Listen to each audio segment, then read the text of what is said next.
Well, ladies and gentlemen, boys and girls, everybody from all around the world, hello and welcome to another episode of The Watchman with me, your host, Jean-Luc Cortez.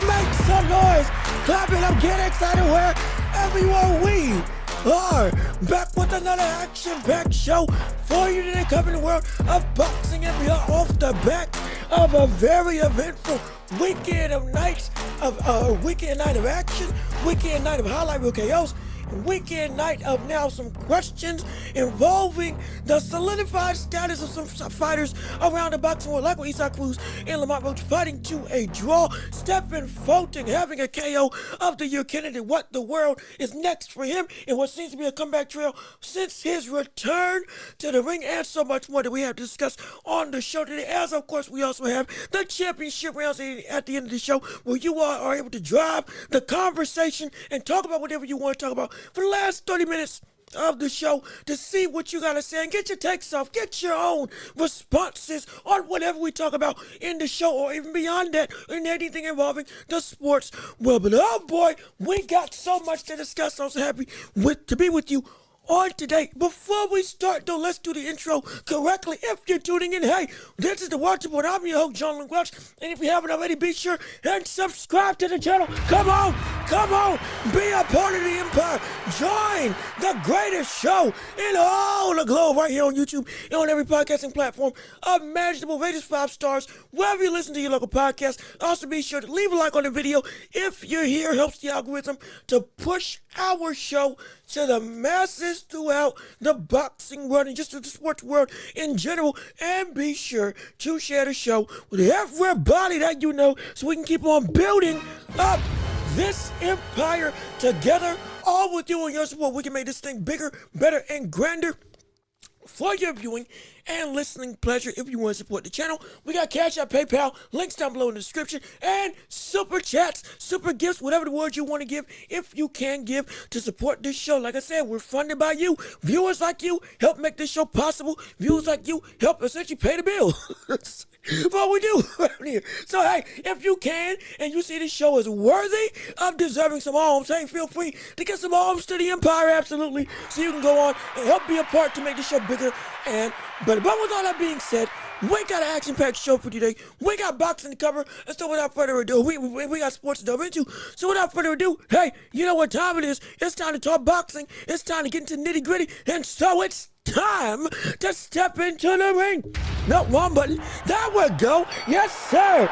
Ring the bell. Let's get it started. Round 1 of this show going underway. It is indeed Roach versus Cruz in the absolute barn burner of a fight that turned into a draw. And also, I see some of you all in the chat right now. Like, I need a bird. What's going on with you? How you doing? Good to see you. Thank you for tuning into the show. We're so happy that you're here with us on today. Also, Love King and Al Booker, how y'all are doing as well. Appreciate y'all tuning in. Everybody who's tuning into the show, we appreciate you all joining in. And please keep on chatting your response. I want to hear your reaction to anything that we say involving this show, and whatever we talk about. Hey, it's a discourse. You all help to make this show as great as it can be. On top of me and my, I'll say my decent performance as a entertainer and as a pundit. So I want to hear your thoughts on anything that we talk about, so put it in the chat down below, and we can click it and bring it up on the screen for the masses to see and to be along for the ride. But let me see. You want to hear your thoughts on the first on the draw. Well, that's the first topic of the day. And yes, indeed, the fight that we just saw with Roach and Cruz, that was supposed to be an answered call for how good the likes of Lamont Roach actually is, has now turned into a whole other question. Because, buddy, this fight ended in a draw. Yes, indeed. Right? Oh, yeah. And we got some problems. Or at least we might. Well, it might not be a problem, but it very is much a concern. Now, for my initial reactions to what this fight was as a whole, it's very interesting.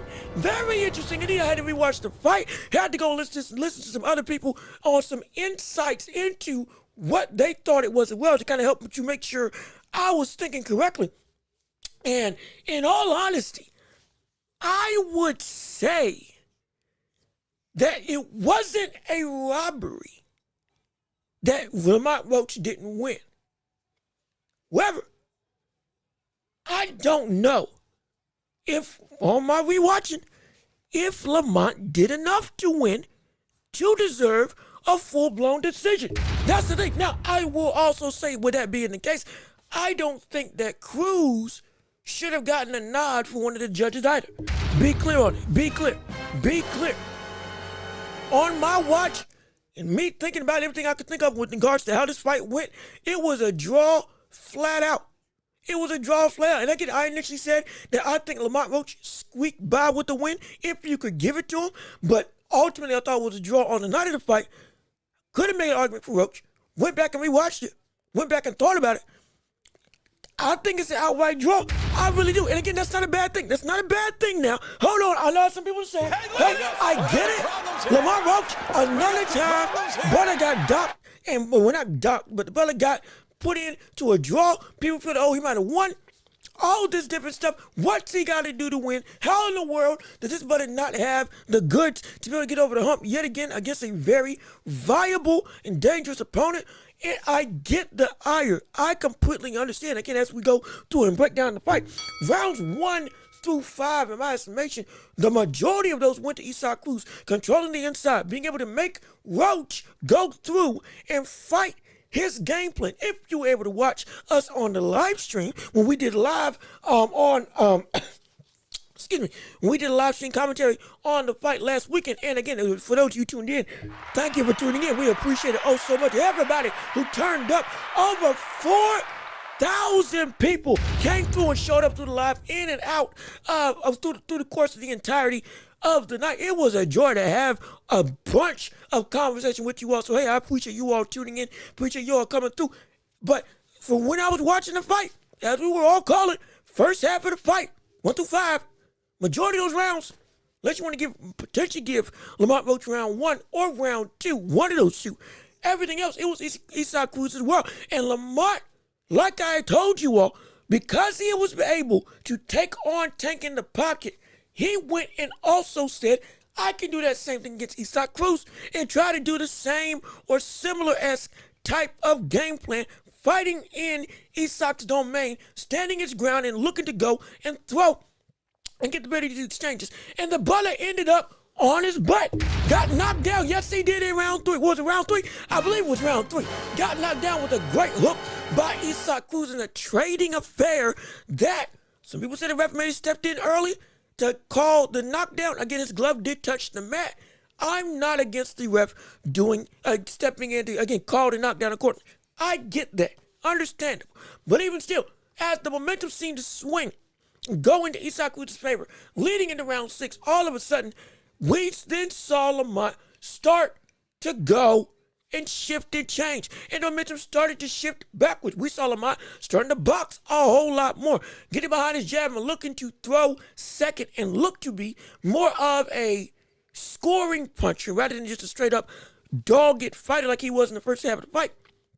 And look to use his length and look to use his hand speed to be able to catch Eastside Cruz after he threw, essentially becoming a counterpuncher of sorts, using his feet a lot more, using his length a lot more, and fighting Eastside Cruz in the way that you normally would beat Eastside Cruz with more efficient long-range boxing. And all of a sudden, turned into a clean sweep from round 6 to about round 10. Genuinely, it looked like it was all in control. And then rounds 11 and 12, Eastside finally caught him with a good shot, and then the fight kind of ebbed and flowed into an inside war to Lamont going back on the outside, to Eastside working his way and actually landing something. And ultimately, that's why I had it as a draw. Again, in my humble estimation. But let me see what you all got to say in the chat below. Cruz was fighting a little dirty. Did you see the headbutt? I think it was well-deserved that he took a point away. And again, the headbutt wasn't what they took the point away for. But the headbutt did happen. Yeah, no, I did see it. I did see it. Oh, I know. I saw it. I wasn't able to speak in time on it as the fight was going on the night. But yeah, no, I saw it. He went through trying to lunge in and trying to gain some ground to close the distance and land some more of those stunning hooks, but it ended up headbutting Lamont Roach on the bottom of the chin, knocking his head up. Oh yeah, no, I saw it. Granted, thankfully, it didn't happen again, but yeah, that was dirty. Now, I will say, one of the biggest factors as to why this fight went the way it did was because of the point deduction by or from the ref onto Cruz for the shots on the hip. Yeah, shots on the hip, or what was some called below the belt. Now, that's been a little bit hit and miss from my feelings on that regard. Because, yes, if the point didn't get deducted, Isak was winning that round. And it would have been that if that round had stayed up as a regular 10-9 round, Isak would have had enough to win the fight on the majority, on all three, of the judges' scorecards with the way that the fight was scored. However, though I get why they took it, because he was throwing, at the belt line or somewhat below the belt line on the hip, which again, you can't do.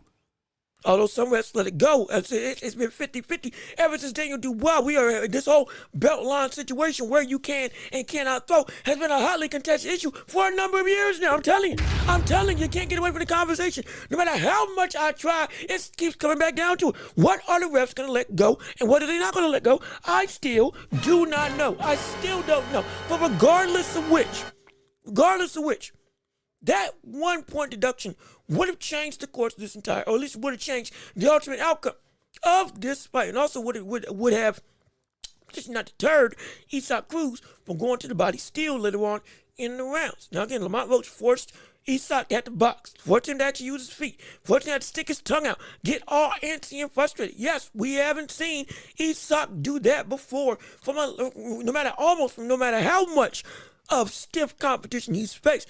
So Lamont Roach showed me something, but I'm going to tell you that later on in the show. Strictly on the fight itself, I think it was a deserving draw. I don't think it was a robbery.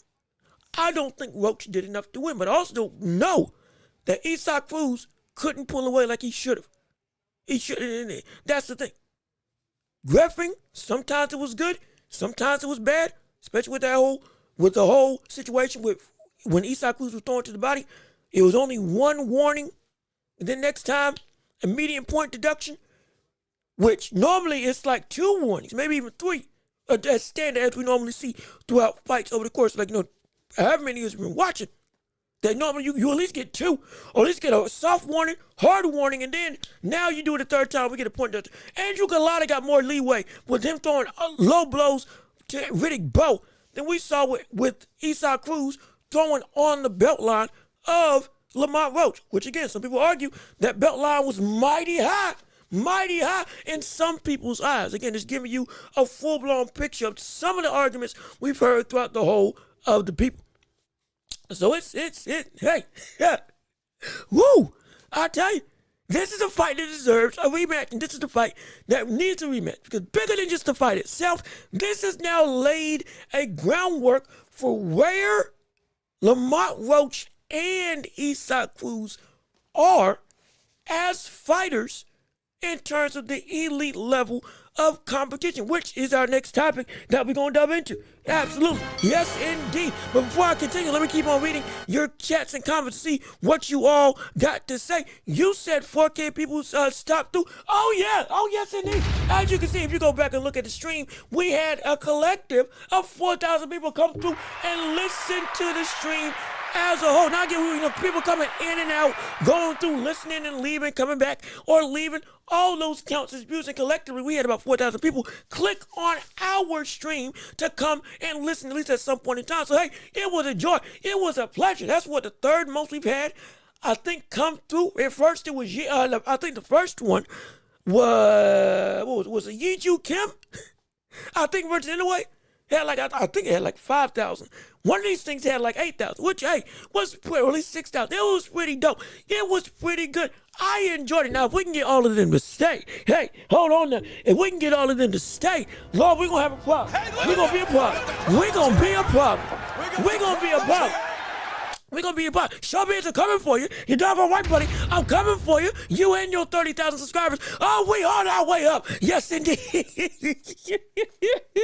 Oh, man. Boxing Voice, I'm coming for you. We're going to get there eventually.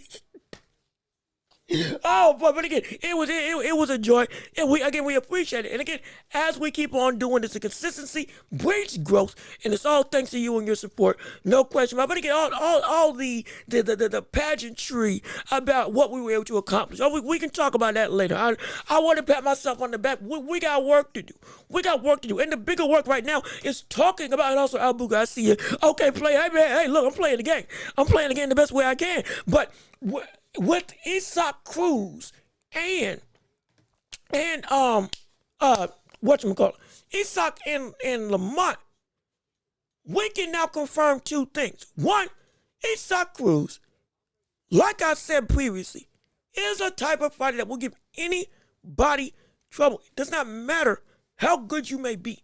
That brother, he might be one-dimensional, but when you know how to fight in one way, and in every way possible, or excuse me, weird way of saying it. When you know how to fight in one style, and you completely throw yourself in that style, let me tell you something, brother, you can be hard for anybody to beat. And he's now taken Lamont Roach to a draw, and he has taken Tank Davis to a very close split decision win in terms of for Tank Davis winning. But even still, brother, this man, again, broke Lamont Roach's hand off the top of that doggone cranium that he got on top of his head. I'm telling you, the brother tough, the brother's driven, the brother is relentless, he's entertaining. This is why he's one of my favorite fighters, and he should be considered a elite talent. He doesn't have to be high. But at the level of, regardless of competition, he's giving everybody a similar level of struggle, work, and he's a tough out to beat. No matter how much you may think you should be able to beat him, hey, that's quality. I'd put him, if we're going to go with the ranking system, as we used to have conversations about ranking fighters back a couple of months ago, I'd put him probably as a B minus. Or excuse me, B to B plus. If you want to say B minus, that's fine. But around that B area of a fighter. And when it comes to Lamont Roach, he validated what he is as a legit talent. We can now confirm that. That was the biggest thing about this whole conversation with Lamont Roach. Can he be able to be the fighter that he was against Tank? And by that I mean, can you still live up to that same output threshold? Are you able to still fight more than just a one-time incredible affair against a multiplicity of competitions that are indeed of that championship caliber? And Tank wasn't just a fluke like we saw when Buster Douglas, after he beat Mike Tyson, he lost to every other great fighter that was in that time, and even against people that we thought he should have beaten at that point in time. And Buster Douglas was a one-hit wonder. That's what we're saying. We didn't want to see Lamont Roach get into, but we didn't know. Now we can say, okay, we know. The brother is real. The brother's legit. And you could argue the brother's around the same level as an Isak Cruz. Not just because of the draw, but because he's 0-2 from the standpoint of records right now, up against two elite championship caliber level fighters. It would be fair to say he belongs in that threshold. We're not going to put him up here. Hey, at 140, we ain't going to put him with the Teofimo Lopez's, with the Shakur Stevenson. We ain't going to put him up there. But we can say that he definitely belongs as a legitimate threat for the rest of the division.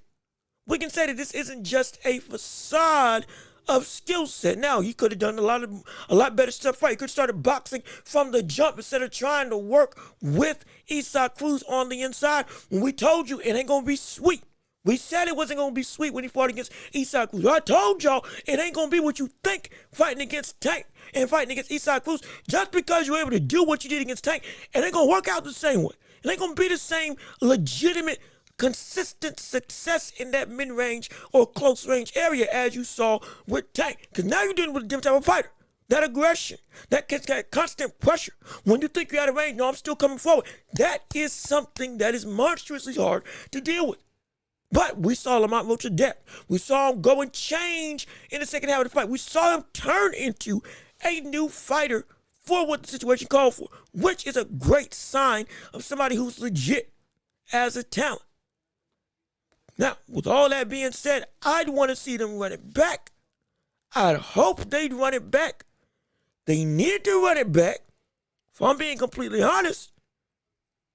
Because right now with Tio and Shakur fighting against each other, Richard Hitchens has denied a fight with Jermaine Ortiz. And the rest of the 140-pound division still looking to make some real headway. More so predicated on that top fight in January. Would make more all sense work. Fight each other.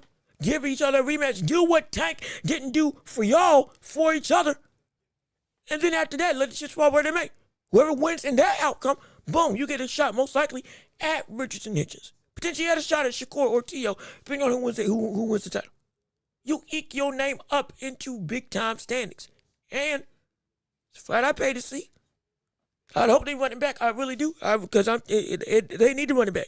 Both of them deserve to run it back. But let me see what you had to say. Let me see. Tio and Shakur thoughts. In fact, that's the next topic of discussion that we're going to touch on after we get out of the Lamont Roach and Eastside Cruz talking points of standings and draws and all that stuff. So we're going to touch on that absolutely right after this segment. But let me keep on reading what you all got to say for pertaining to this right now. Let me just thank diehard fans, Boost Up Rolly, Ryan Pitbull, Barrios, and now Frank Martin. Every second it gets exhausting. Good fighters, but not great in my opinion. And see, now this is another genuine conversation of now where does Tank go and where does he sit in all of this?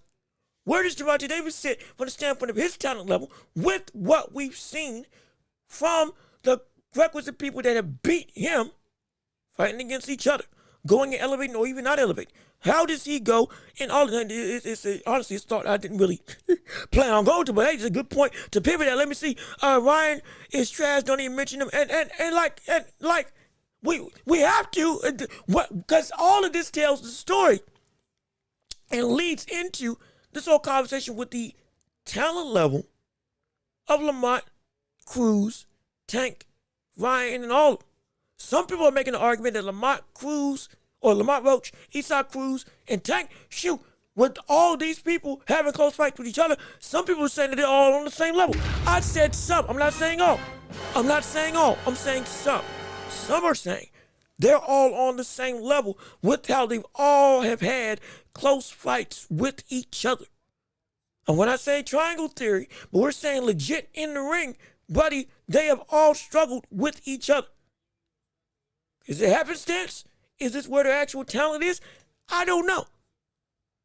But what we can say is that it doesn't diminish where Tank is as a fighter. Be clear, as a boxer, doesn't diminish that. But what it does do, I think it brings the real reality of where Tank's skill level and threshold may be. It's still high, but it's not so high that it's copiously better, where you can't mention him with anybody else because he's just that good. I don't think we can say that anymore. I think I've been arguing for saying that for quite some time now. But I think now with this fight, it's kind of helped to feed that sentiment. That if you are a Tank fan and you still think that Tank is great, no problem, still a phenomenal fighter. But he's a lot closer to earth than people may have been giving him credit for. Genuine. For real. This isn't me trying to go in there. We're not trying to paint a narrative. We're people being legit now. And like we said, we see Frank Martin being, again, knockout of the year against Bartholomew. Going through and catching with a straight left hand. Makes it more impressive what Tank was able to do to him. Even though some people say that Frank Martin might have been weight drained, and all of a sudden at 140, hey, with this first fight there, he's looking like a killer. We're going to talk about what else is next for him. No question about that. But with all of the progression, with all of the, when you move up, all of a sudden people are starting to look different, look better, does breed a sentiment of, hey, were some of these clauses that Tank was putting in being effective as to why we were seeing them perform like they did against him at that division? But all of a sudden now at bigger weight classes, everybody seems to be looking a whole lot better. Well, except for Ryan Garcia. Everybody else see him looking a whole lot better. But let me see, Pitbull, Roach is good, same level as Pitbull. Roach doesn't have good feet. He can't box like Ryo. Roach was never jab and back foot fighter. He has to stand in the pocket. Now, see, I gotta push back on that because of what he showed in this fight. He did show he could use his feet. Now again, yes, he's not Ryo. I'm not calling him the best boxer in the world. I'm not calling him on the level of Shakur. I'm not. But he did show that he can go. And if he needs to go and fight on the outside, he can do it. Again, that's why that fight all of a sudden took a big swing, especially after the point deduction. Because the brother went and all of a sudden was able to, all of a sudden Isak can't hit him. Isak is getting caught with the jabs and getting caught with counter hooks. He's getting, the pop, and then getting out the way. Being slick, landing a hook, and then evading Isak's, staying and then keeping him moving, forcing Isak to even have to go through and box on his own. We've never seen Isak box from the standpoint of using his feet, trying to fight from the outside just to think of something new to get some level of success. We had never seen that before. Never seen that before. And that's because Isak got forced into that position.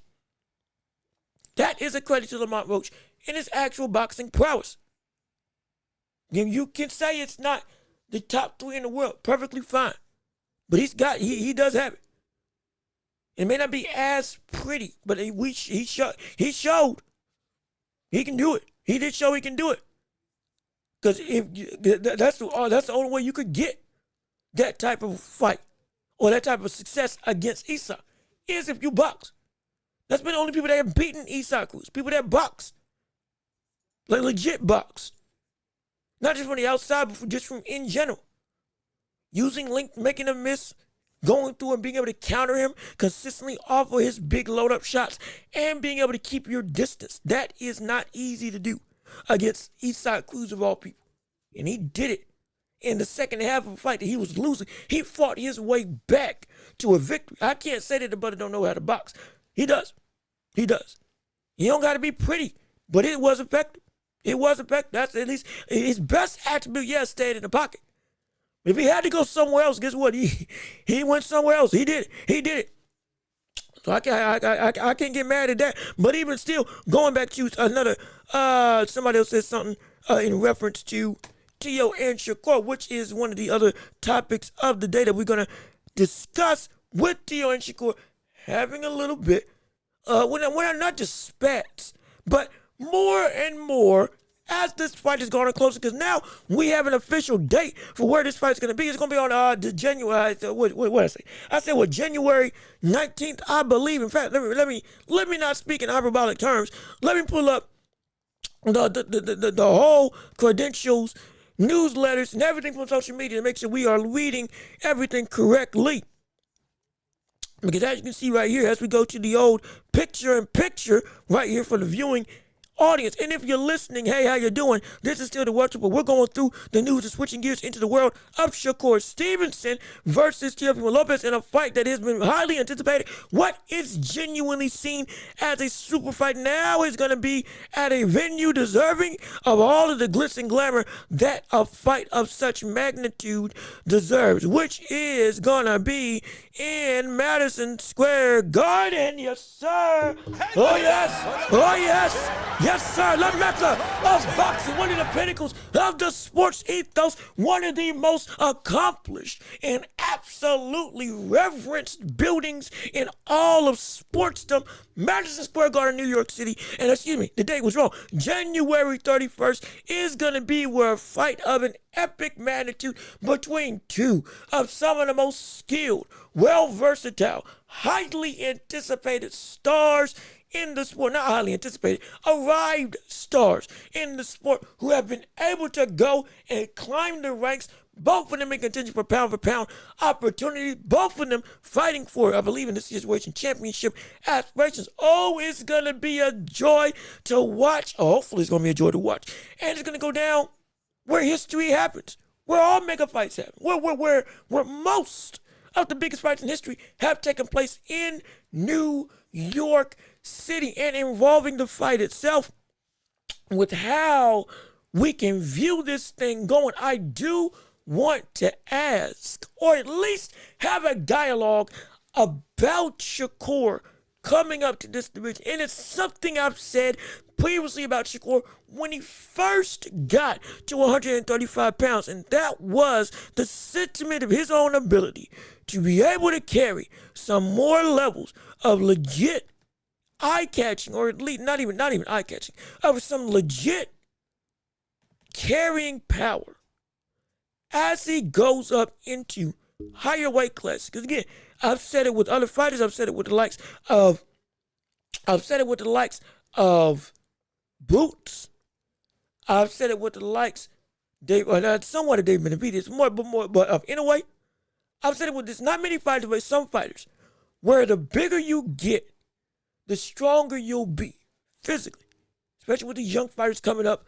And once you start hitting the peak of your prime, all of a sudden, when you let your weight go and be everything that it can be, to not be as restricted to a weight class, all of a sudden you unlock new facets of your game. Again, nobody thought that Crawford would have been the type of monster that he was when he moved up to super middleweight to fight Canelo. But lo and behold, the brother looked like some of the best versions of Crawford we had ever seen at a weight class where he was able to fill out fully without having to worry about cutting weight, making sure he's in line, but then not starving himself, but going through and having his whole MO of I gotta struggle to stay here not be applicable. With Shakur Stevenson, that could be a similar thing, and it breeds a legit conversation, because when we're looking at Shakur, one of the biggest deficiencies that we're going to see, or at least that he would have in this fight, because it ain't many, is the athletic prowess comparative to Teofimo Lopez. You can say that Shakur is a better boxer. No problem there. No problem. You can have the argument. A better technical boxer. Better defensive fighter. Okay, fine. But on the athletic standpoint, which again is one of the things that have given him the most flack, especially when it comes to physicality, not just speed, but also power and all-around athletic ability. He's not in that leading candidate category for this fight.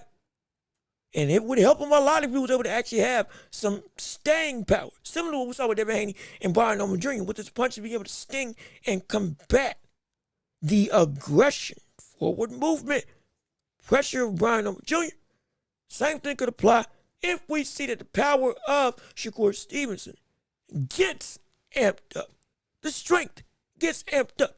And the growing ability of a fighter like Shakur, which I've touted before, does indeed come into effect and be consistent now on an even grander scale.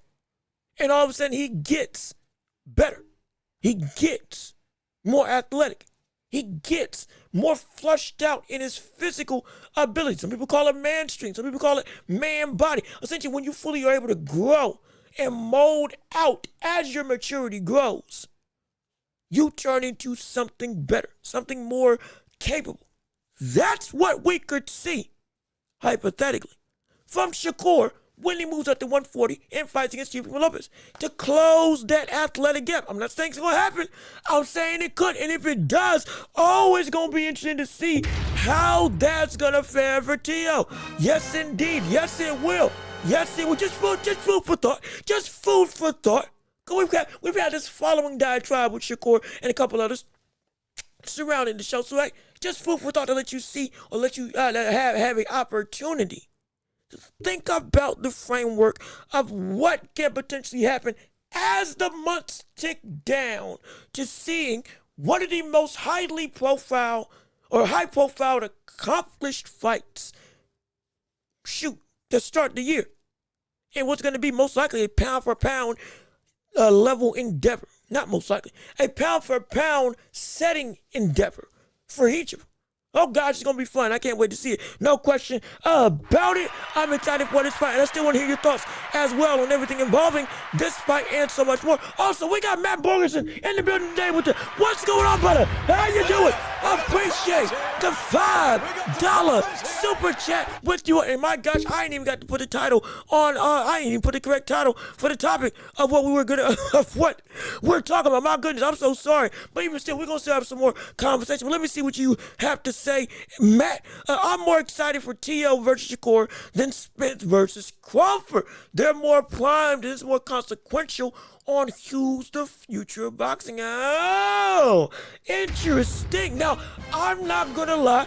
For me, I completely understand the sentiment. For me, I was more excited for Crawford versus Spence because I had been hearing that 5-year build-up, even though I wasn't really in, like, deep into the boxing space. I've been hearing that 5-year build-up of these two for years. All of a sudden, when it finally crescendoed, brother, it was an event like no other. Everybody and my mama was talking about that fight. But in reference to this, there is the argument that you say they're more prime.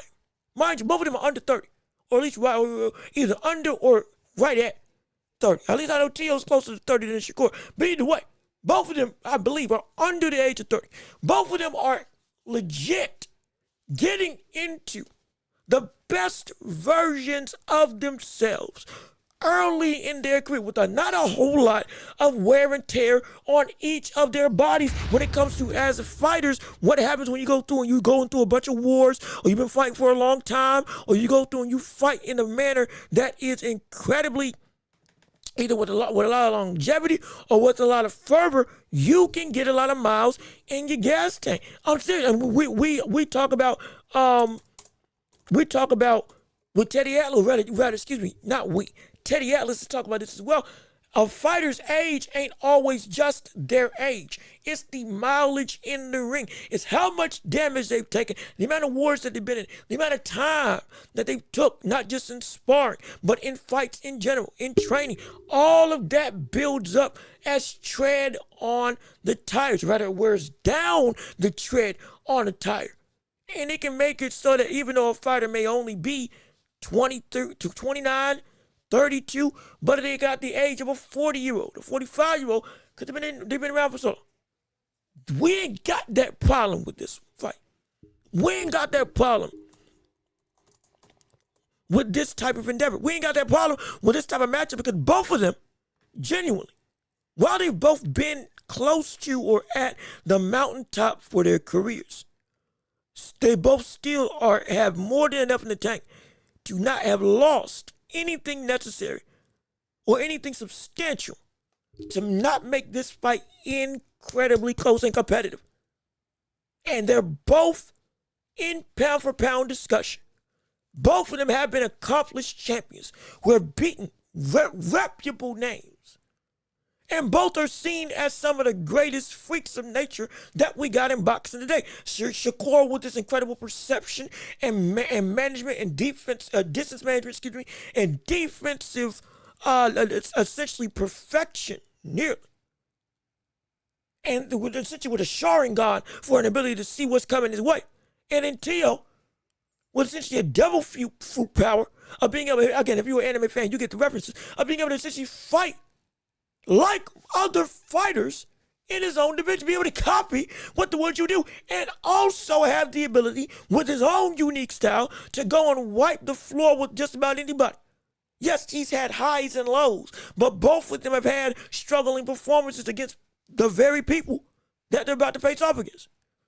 Teo has struggled against Shakur, or Teo has struggled against a Shakur-esque type of style. Santa Martin and Ortiz. Shakur has struggled against a Teofimo Lopez type style, aka De Los Santos, injury or not. So it's a perfect storm, an amalgamation of complete and utter talent with a counter for each directly in front of each other. It's a blessing. It's so good. You couldn't ask for a better, and don't forget. No, well, actually, before I continue, let me read the rest of the chats real quick before I continue on this next segment or on my next talking point in the show. But I got one more thing I got to say on this. Also, let me see Justin. Oh, Justin, what's going on? Hey, brother, what's going on with you? How you doing? Good to see you. Thank you for tuning into the show. We're so happy that you're here with us on the #1 fan of the show. Well, look, I appreciate it. I enjoy it. So happy that you tuned in with us on today. Hopefully, you already left a like on the video. Hopefully, all of y'all are leaving a like on the video, and hopefully, you all are sharing the show with everybody that you can to keep on building up this empire together. Because absolutely, it's phenomenal. It's incredible. We appreciate all of your support. No question about it. But as we continue on with this conversation, let's still talk about, in terms of with Teo and Shakur, hey, let's not forget, but the build-up of this fight, it's going to be phenomenal. It's going to be incredible. You think with the ability of a Teo and the confidence, the bravado, the absolute off-the-wall, what's the word? Off-the-wall self-ideology. I don't say it in a negative way, but he looks at himself in a highlight. I get it. I understand. Again, but it's a bad brother. But that and the way that he can talk up a game with Shakur, mind you, when he really, if you get him going, he may not be as savvy as other people on the mic, but brother, he'll still give you some fervor. And he'll turn this into a real, like, the animosity, the build-up, the absolute all-in-all crash of emotions. It'll come out. And brother, that's going to be it. In fact, I'll even show you a clip right now. Not even against a fighter that he's fighting currently. Who's a whole, well, actually, no, I take that back. Against a fighter that's currently in this new division. I done plumb forgot Ryan Garcia was in that division. But he showed, if you want to talk, we can talk. Not saying he won the battle, but he can talk. And it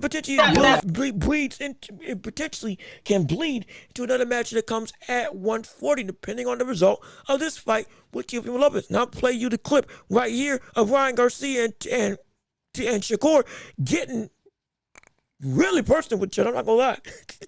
Getting real personal with each other, just to show you what we could see in the build-up preview of what a Teo versus Shakur propaganda affair could look like in the build-up to January 31st. And that gap right back in that mouth. I'll have you looking like a saber gap tooth tiger. Oh my God, I'll do you dirty. Bro, I ain't gonna lie, bro. And also, viewer discretion is advised. I do apologize for any language that's used in this video. Just so you know, trying to be, sponsor friendly. And wink, wink. I do have you beat him. I will whoop your ass. Bro, I'll pop that gap right back in that mouth. I'll have you looking like a saber gap tooth tiger. Oh my God, I'll do you dirty. Bro, I ain't gonna lie, bro. You suck. You though. Oh my, here we go. Hey, not the same fighter. Hey, not the same fighter. Not the same. Hey, when I put a beat on you, what are you gonna say? When I put a beat on you, what are you gonna say? I was there. Hey, no, when I put a beat on you, I'm talking about you. You got no power. You got no power. And you lost. And you still scared him to this day. Hell no. You. Bro, I'm gonna knock that gap right back in your mouth. I'm gonna knock that gap into your mouth again. Hey, you fix the teeth. You fix the teeth. But I'm gonna knock that right back in. It's your joint. Bam. Bam. It's Shakur's time right now. This is what we could see for upwards of a month as this whole fight was. Again, I didn't play this just to show a means of. Well, actually, I did intend for that clip to be a potential preview of what could happen next with Shakur and Ryan Garcia potentially fighting with each other inside of the ring if we see Shakur get past Teo, especially if Ryan Garcia wins the belt at 145. Well, hold on. No, wait. No, I'm wrong.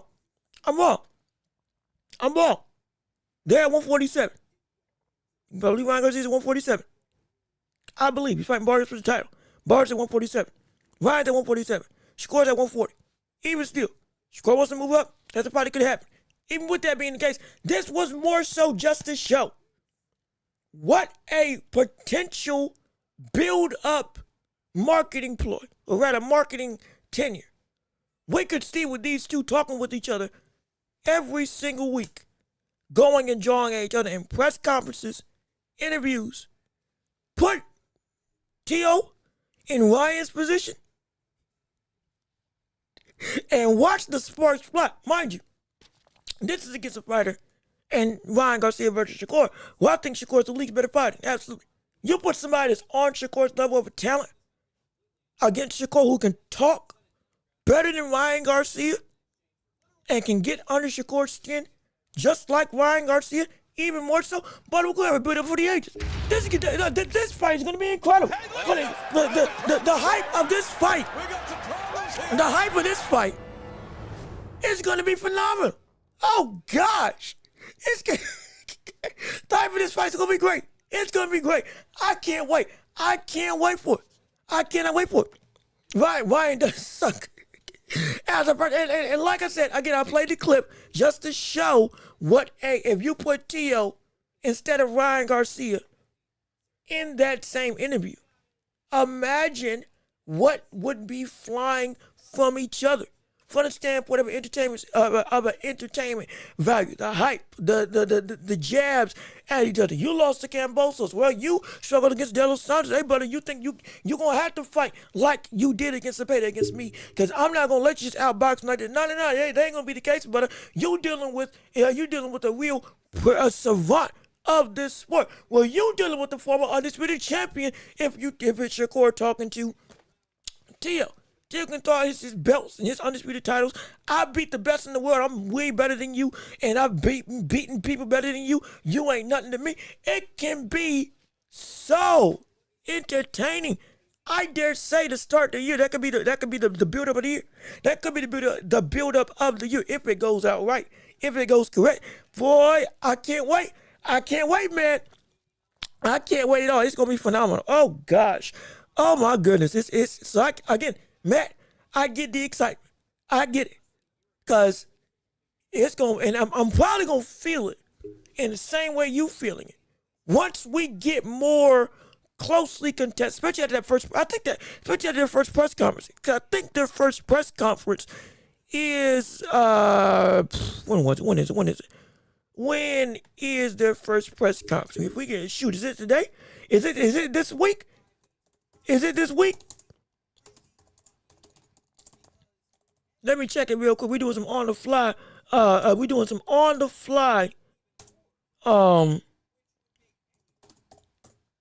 Reporting, or rather journalistic outlook right now. It's tomorrow. Oh, excuse me. I'm so sorry. It's tomorrow. They meet face to face tomorrow for a press conference in New York City at 1:00. Oh, shoot. Oh, it's about to be fun. Oh, that's about to be fun. Oh, I can't wait. For it. But again, even still, we got some more stuff we want to talk about on this show in regards, even beyond just Teo and Shakur. There is now another big player in the realm of 140, and his name is the Ghost Frank Martin. That's right. And Lord knows that brother made a huge splash going up against the likes of Bartholomew, having an absolute spectacular, I mean spectacular knockout of the year. Now again, I don't know if I can put it, I don't know if I can show it on here, because I don't know if I got the rights to show that, to show that type of clip. If I can, if I found out I can't in the middle of the show, I might just do it. I might just do it regardless, just to see what happens. We got this new monetization thing. We got to test out and see what can we get away with. Now, but man, I'm telling you that knockout with Frank Martin against Bartholomew in what was his debut at a new division after upwards of almost a year or so off, or I think roughly a year from the last time he fought against Tank Davis when he got knocked out. All of a sudden, this brother's looking like a real competitive threat. Again, not saying he lost steam, because again, you losing the Tank ain't bad. It doesn't hurt your stock. But a lot of people saying what's going to happen with him. Now at 140, with Teo, with Shakur, with Richardson Hitchens, we got to throw Frank Martin's name in that hat, don't we? I would say that we do. I would think that we do. In regards to all this other talk, come next year, would it be out of the question to say that type of knockout against Bartholomew gives him an opportunity? If I'm saying his name wrong, I do apologize. I believe it's Bartholomew. But that type of knockout against somebody of the likes, or that type of knockout for Frank Martin puts him on a skyrocketed ability to get pushed into competitive fights with other big names. Not if we don't want to say Shakur and Teo are too far out of reach, that's perfectly fine. They got business with each other. If you think he'll get it afterwards, maybe. I would say that's not as likely. He'll get the winner of that fight. Cool. Guess who we can get? Gary Antoine Russell. Potentially. Hypothetically. Hypothetically. He could get Gary Antoine Russell as a potential closest brass ring that he can go and try to attain. I would say Richardson Hitchens, but I don't know who Hitchens is actually going to fight, because Hitchens just declined to fight with Jermaine Ortiz when Jermaine had given a deal. Kind of a little bit confused as to why.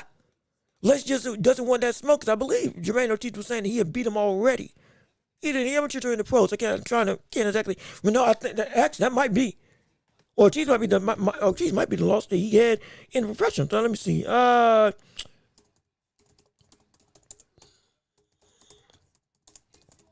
Let me fact check myself real quick. Let me fact check myself real quick. Okay, yeah, Jermaine Ortiz, somebody who beat him in the amateurs. Now, when that fight came about again, Hitchens declined. Does he want that type of threat level? I don't know. Does he think that Ortiz isn't big enough? Maybe. And that's good of a look when it comes to somebody who, with all the talk that he talks, he ain't really been fighting the names that would back that up as to, yeah, I'm the face of 140. At least not in my eyes. So because of that, a perfect fight would be going up against Frank Martin.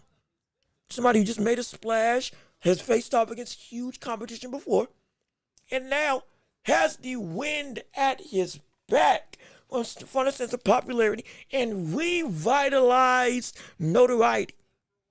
And he's a threat. We can't lie, he's a threat. Even Tank was saying that the buddy got bricks for hands. That buddy can swat. You talk, say whatever you want about Frank Martin. That buddy can swat. And at 140, that man was telling me out for about 4 minutes, 3 minutes, however long it was. But I had him laid out like that one iconic knockout that I think Tommy Morrison had. Somebody knocked somebody down, and they ended up like face up, arms stretched out with that Don King logo that was on the mat right above their head. Literally a perfect picture of a KO. Same position. Out the brother went from conscious to unconscious before he fell to the ground. That's how instant that KO was. It was insane. He went from wincing to absolutely no emotion at all at the drop of a shot. That's some scary stuff, man. That's some scary stuff. And that's what we want to see as the pillars of excitement for this division. That is seemingly just getting bigger and bigger and even more competitive as time has gone on. Especially matches being made that are really worthwhile. I wouldn't be surprised if he gets a shot at either Antoine Russell or Hitchens. I would also not be surprised if we got to see if we don't get the rematch of Isaac Cruz and Roach, which I do think that we will. But if we don't, one of them fight against Frank Martin. One of them fight against Frank Martin. I would love to, from a matchup perspective, I would love to see Frank versus Lamont at 140. I'd love to see that. I would love to see, I'd love to see that if it was actually able to happen. Will it? I don't know. Just food for thought for you all to see. But let me get back to the chat to see what you all have to say on the matter. Like with Von Green, how you doing? Good to see you. Thank you for tuning into the show. So happy you're with us on today. Let me see what you got to say. I think Frank can give Lamont Roach problems. I think so too. Because now That's going to be, see, he's snappy. And he's got length.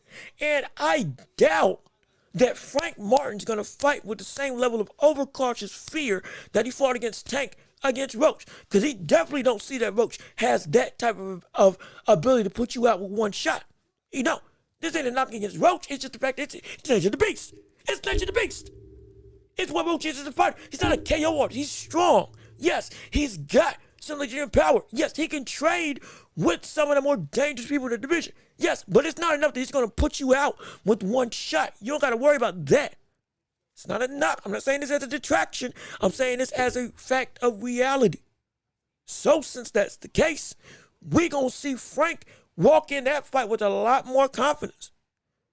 And with his ability to win that mid-range exchange like he did against Bartholomew. Brother, Roach is going to have, it's going to be interesting to see how he deals with that.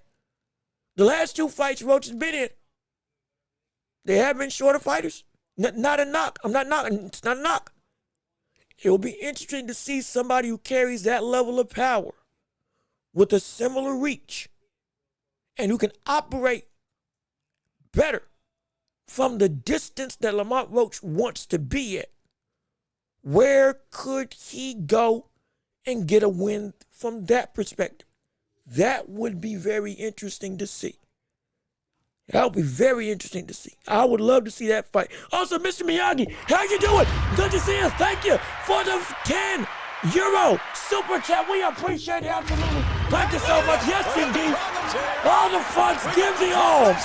Give the alms to the Empire. Absolutely. Keep on investing in this show. Thank you so much. We appreciate it oh so much. Like I said, we get it. You know, money can be tight all around the globe. I understand. But I'm feeling my pockets right now. The fact that you feel worthy, or you have us worthy enough to want to give to the show, everybody who gives to the show. We appreciate it so much. It means the world to me. Absolutely no question about it. But let me see what you got to say on today. Let me salute Jean-Luc Welch. Salute to you as well. I don't want to put a downer on the Teo versus Shakur fight, and I'm really looking forward to it. But don't be surprised if it's a snooze fest, because both Teo and Shakur are counter punchers. That's another topic of discussion. We've touched on that somewhat throughout the course of the weeks in leading up to this fight. And I have said it has been a concern. No problem with that.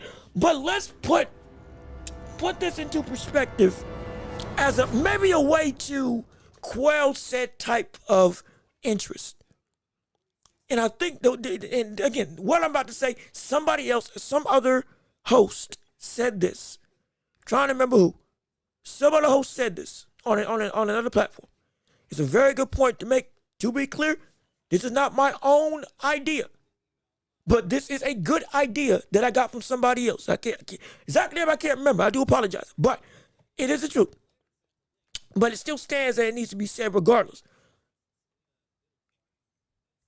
Will it be a boring fight because both of them are going to try to be counterpunchers, or will it be a boring fight because of Shakur? And I say that because the way, and whoever said it put it best, Teo doesn't fight in order to go through and just win. He wants to put on the show.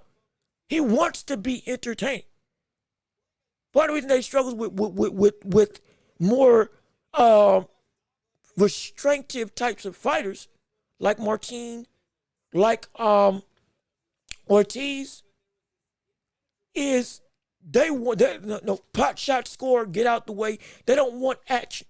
Teo wants to win, but he also wants to make a statement. He wants to have some fun. Not just have some fun, entertain the crowd. He doesn't want a boring fight.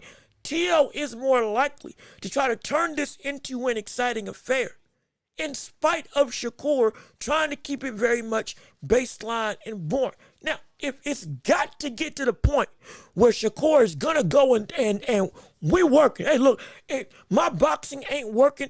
We got to go back to what we did with Zapata, and we got to go tit for tat, trade with the brother. We got to be inside with the brother. We got to go and work with Teo and play his game. He'll do it. And we know what that can look like, but that's exciting as can be. Again, that from an offensive perspective, that's some of the best I've seen Shakur. I would love to see that Shakur happen. But Shakur won't get there unless he's forced to go there. Teo, he can play Shakur's game, but he doesn't want to. So he will want to go and reach and try to get more excitement, more fun, more driven engagement out of the fight. He'll take risks more often. He'll probably make mistakes more often, relying on his athletic ability to go and move where he wants to move to get out the way. But he will most likely force the issue. Most likely. Now, I will say, we can have an argument that Barboza versus Teo was a very good litmus test of how we could approach Shakur, though they're not the same fighter in the slightest, due to the fact that it seems like, looking back at that fight, might have learned from the mistakes of Martin and Ortiz about how to fight people that are very much more pot shotters, very much mobile fighters, how to go through and deal with that type of style without letting it get to you and getting you out of your element. It could be a good sign. It could be a way of a version of the ultimate game plan that Teo takes to try to fight Shakur. Could be. And plus he's familiar with the style because they've sparred before. It was only like a minute that we got to see because I think Ortiz Sr. illegally recorded the video and then leaked it. But it's different when you've been in there with somebody before. Not saying it's going to be the same, but the confidence in what you think you can do is a little bit more ingrained when you've been in there and both of you all come out saying, hey, that was good work. That was good. Even Shakur was saying, yeah, we're younger. I get it. But that was good work on each side. So it might not be as boring as you may think. I'm hoping. I'm praying. I'm praying. Because Lord knows they're going to charge an arm and leg for that fight. You know, they not want to pay $100 for a fight that might potentially be, dare I say, not even worth 25 on the standpoint of entertainment. From a primetime spot, I get it. But again, styles make fights. And in this case, because both fighters can be so multifaceted, this could end up being, hey, both of them, they pull the lever on that jackpot machine and they both come up with the same numbers. Guess what? Now, it's a mirror image. Who wins that affair? Lord, who knows? You would assume Shakur, but who knows? But either way, will we be entertained? I don't know. I don't think so. That's why I'm hoping it's not that the case. That's why I'm hoping it's not the case. Lord knows I hope not. I hope not. Let me see. I'm interested to see their game plans. Hold on. I'm interested to see their game plans I'm interested to see their game plans. I'm gonna be at the fight. Yeah. Oh, so you're going. Oh, you actually going. Okay. Well, congratulations to you. Hey. Shout us out. See if you can get some gloves. See if you can get some autographed apparel. See if you can sneak in the ring. See if you can sneak in the ring and see what happens. They try not to get tackled. Hey, maybe you can sneak in and try to be a quarterback for one of the fighters. Even better. Try to meet up with Eddie Hearn. No, not Eddie Hearn. Al Heyman. Is it PBC? Is it PBC this whole? It's the Ring. And who else? Are they both free agents? I don't know who's gonna be in that fight. Who in the world's promoting Teo and who's promoting Teo and Shakur? Is it just Turkey Al Sheik or is it Turkey and one of the other, like Bob Arum? I don't know if they were top ranked though. I can't remember. We'll figure it out. Miscellaneous stuff, we'll figure out later. But get in touch with somebody big and wealthy and see what you can say and see what you can do to get yourself ingrained with the business, with the business of boxing. Absolutely. That's a fair point. Even though Teo is not the best front foot fighter, he will try. That's the thing. He'll try. He'll have to try. No, he if he's reckless, yeah, he's most. If he's now, here's the thing. Here's the thing. Teo is a better front foot fighter from the standpoint of actual ability. Forget William Zepeda, though he's a more voluminous puncher. I understand. As a qualitative front foot fighter, there is a great argument that Teo's the best offensive fighter Shakur's ever faced. It really is. And the same things that worked for Shakur to nullify all the other come forward type of opponents might not work against Teo. Teo can be good defense. When he does lock in, the brother can be great defensively coming forward and being able to go and catch and shoot, being able to slip and punch, counter while being still aggressive. It like he can get there, man. Throw shots at odd angles, take angles outright. Not just being able to cut off the ring, but being able to go and outspeed you with his shots, even in combinations, if he can get them off. He can do it. He can. And so it's going to be, he's going to have to use that. If he does, because I don't think he can just beat Shakur straight, just trying to box, boom, one shot, and then you work. Unless he goes and completely, and when I say become a mirror, I mean become a mirror. I'm talking, I land a punch and I'm not throwing again until you give me an opening. After that, I'm done. I'm backing up. I'm forcing Shakur to come forward. I get the lead with the initial shot, and then I come through, and now it's your game, it's your move. Every single engagement is going to be predicated on your move. Unless he fights like that, I don't think he can win just straight off of just straight nothing but boxing and distance. I don't think he can. It's going to have to be a combination. Let me see. My wife is from Honduras, so I got to go Teo on this one. Otherwise, she'll be mad at me.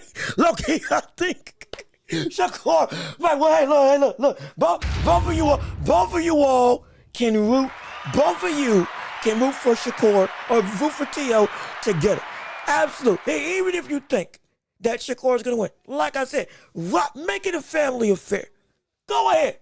Raise your cups and glasses, squeeze the top of your lungs, and then if you're a betting man, place a bet on Shakur on the side, and then you can. And then if he does win, guess what? You got some extra money in the bank that you can go, you can spend it on a night out on the town to celebrate, just to celebrate the event as a whole. It can be a win-win either way. Now again, I don't bet. I understand, but if you do, hey, you use it for a good cause. Hey, do some stuff. What do we say? Plan for the future. That is, you make it so that you come out green. No matter how much in the red you may seem on the night, you still come out clean. So hey, root for Teo. Just place, put a little, just a dab on Shakur. And if he wins, well, guess what? Hey, this was a great night, honey. Let's go out and let's have some fun. I'll take you to a nice dinner. Lo and behold, I got paid a little bit extra. Don't ask why. Don't ask how. Just know I'm planning for the future to make this night as special as it can be right here in New York City just for us. And you don't got to tell her. That's or you tell her when you get home. And then you tell her when you get home. And then you ain't going to go. Ain't going to wait with what you... Oh boy, I'm playing. I'm kidding. You can have now me. I'm competitive. So I would tell if I was having a girl, my wife wanted to watch a fight, I'll probably make it a competition. Hey, I think she's gonna win. You think Teo? I bet. Winner has to plan a whole date night. And we make it a whole affair. We have our own build up and hype inside of the house. And ultimately, one of us is going to feel the agony of defeat. And most likely, I'll still plan the whole thing, and I'll still make it worth a whole wild night. Absolutely. But you can make it competitive. There's a multiplicity of ways to turn this into a very special, memorable occasion. No question about it. And so, but if you rock with your wife and you rooting for Teo, go ahead. Go absolutely. Bring all your bells and whistles. Do whatever you got to do. Because I completely understand. I completely understand the matter. That fact, the matter. Absolutely. No question about it. Also, real quick, because I do want Raw. It's a great conversation. I don't want to get away from the likes of Tio and Shakur, because again, that's the biggest fight at this point in time that we see on the horizon, outside of Inoue versus Junto. But even still, we do need to discuss the other fight on the card. That was Stephen Fulton versus O'Shaquie Foster. And my gosh, if you didn't see that fight, great day in the morning. Good. No. Well, clap up for O'Shaquie Foster. But also, brother Stephen Fulton. Good gosh, great day. My Lord, you gotta be kidding me. You want to talk about shock and all in the worst way possible. Shock. Completely shocked the mess out of Stephen Fulton. That man won every round. He boxed so beautifully against Stephen Fulton. Some people say that fight was boring, but I said that fight was phenomenal. I was having a blast watching that fight because I couldn't believe that with everything that I had said about what, and again, I was wrong. Hey, be clear. I was wrong. I know. Oh, Lord, can you believe it? I've been wrong a couple times actually these past couple months, so I can't actually believe it. But no, I was completely wrong. Now, what I was right about, Stephen Fulton, hand speed, he was faster. He was. As an overall movement fighter, he was faster than O'Shaquie Foster. But it didn't matter, because he couldn't pull the trigger on anything. Because O'Shaquie was so great at keeping distance, being able to stay on the outside, letting his ability to go through and shine, and to be able to keep him at length with that incredibly snappy jab and that straight right hand. He would even switch it up at times. I think he would go southpaw at some instances and just go and land the long, heavy leather on Stephen Fulton. Bloodied up his nose, swelled up his face, went through and made him obsolete. Stephen Fulton, he couldn't land a hook, let alone a jab. He couldn't do anything. It was a sublime showing for O'Shaquie Foster, and it showed me something. Hey, I underestimated how good O'Shaquie Foster was. I'll be clear. I knew that he was good. I didn't know he was that good. Going up against somebody who had been a fringe pound-for-pound contender, going up against somebody who was indeed so, or looked to be, so incredibly quick and gifted technically, being able to use his jab, what we thought was going to happen, especially after the Brandon Figueroa fight. Okay. You ain't going to be able to deal with that level of combination and hand speed coupled with the slickness and defensive prowess.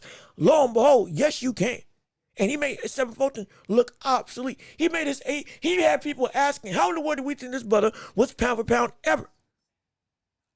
Ridiculous. And again, he was good. He was. But my gosh, now his stock is in the gutter. And O'Shaquie Fulton's stock is through the roof. And in fact, it was so good, people are bringing up an interview that he had with Cigar Talk in reference to other fights along the docket of greatness from the standpoint of Shakur Stevenson as a potential future opponent based on what they fought like in sparring years ago. But we're going to drop that clip a little bit later. The main thing is, but O'Shaquie Foster was using that jab as a paintbrush and being able to be so judicial and consistent with scoring every which way. You gotta understand, O'Shaquie landed almost 190 punches. Stephen Fulton didn't land above 60 for the entirety of the night. He landed, I think, 54. 54 shots from Stephen Fulton. He only landed 54 shots on the night to O'Shaquie Foster's near 190, at least 170. Insane. And almost 90 of those shots were straight up power punches from O'Shaquie Foster. Ridiculous. He had that brother breathing heavy, had that brother tripping over his own feet, had that brother going through and getting his head knocked back. He could have gone for the knockout if he really wanted to. He could have. He really could have. He could have gone for the KO. He could have gone for the KO. Hey, look at this. We got the problems here. He could have gone for the KO at any point in time. He could have gone for that KO at any point in time if he really wanted to. If he really wanted to, he could have gone and knocked him out. I didn't get why he didn't go for the KO because of how much damage he had already incurred, the amount of essentially broken down spirit and fighting ability that we were seeing from Fulton. It was as if, like, he had the fight beat out of him. He fought like a defeated man. He fought like it was helpless. And not in a good way. He didn't fight with desperation. He fought with, I can't believe I'm saying this. Stephen Fulton fought like he was in over his head. Stephen Fulton had a bewildered look of, wait a minute, what level? Am I really not at this level? Is this brother really that much better than me? It was insane. And again, sticking with the Stephen Fulton side of this whole argument, with all praise given to, unlike the Shakur Foster for what he did, but Steph, forget not only is your stock in the dirt, I was you. I would never go back up to 130 ever again. I'd never do it. I would never do it. I would never sniff 130 pounds again. At all. Not even try. Because of how dominant. You got dominated. It wasn't even close. And you got people, forget about Shakur Foster. Brother, if hypothetically, we could just go down the top 10. We can just go down the top 10 of the division when it comes to looking at what he would have to go and work his way back up to. Forget just winning, working his way back up to the tops of 130 if he does indeed choose to stick around. He's going to have to fight Anthony Casasi, Eduardo Nunes, Robertson Conceição, Raymond Ford. Oh, and let's not forget, if he got there and he doesn't get the rematch Shakur Foster, guess what other monster's waiting for him? Who's better than Shakur? Who should be fighting, in my opinion, at 135? Emmanuel Navarrete. The absolute scariest, wacky, wavy, inflatable, arm-waving tube man that we have in boxing today, because that brother throws everything from every angle, every which way. When it doesn't make sense, he looks almost off balance, but he will knock you out and beat you up within an inch of your life. And you can't hurt him. You gotta face, if you get to the tops, you can't forget Foster, but you got that to deal with. You don't need to be here. You don't. I'm not saying this to be funny. I'm legit. You don't need to be at 130. This division, you're not built for it. You tried, and we credit the trying. We credit you trying to take initiative and be great, to be big. Absolutely. We're not holding that against you. What we're saying is now you know where your limit is. Also, brother, you were undisciplined. You missed weight. You were gassing out in the last couple of rounds. You went through and got beat up. You couldn't find a way in. You couldn't find a way to attack. You couldn't find a way to go and adapt in any way, shape, or form. If the overweight if the overweight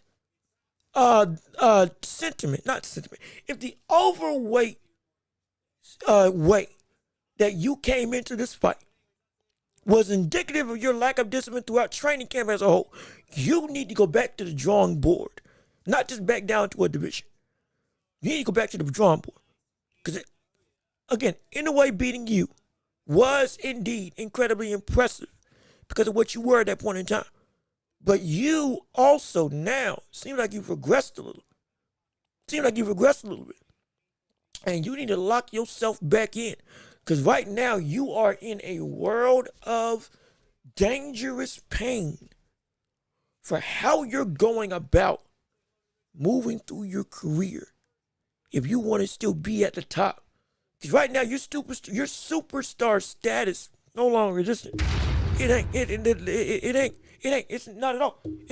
That stardom level got ripped away from you. He got ripped away because of this very instance. It's not just the two losses. It's how you lost and what you did leading into this loss. It's like you were a shell of yourself in every way possible. Not just because Foster was that good. You also came in that bad. And this is gonna hurt. This is gonna hurt. It's gonna hurt a lot. This is gonna hurt a lot, man. It's going to get back in the mode of being able to be what we know, what we've seen you as before.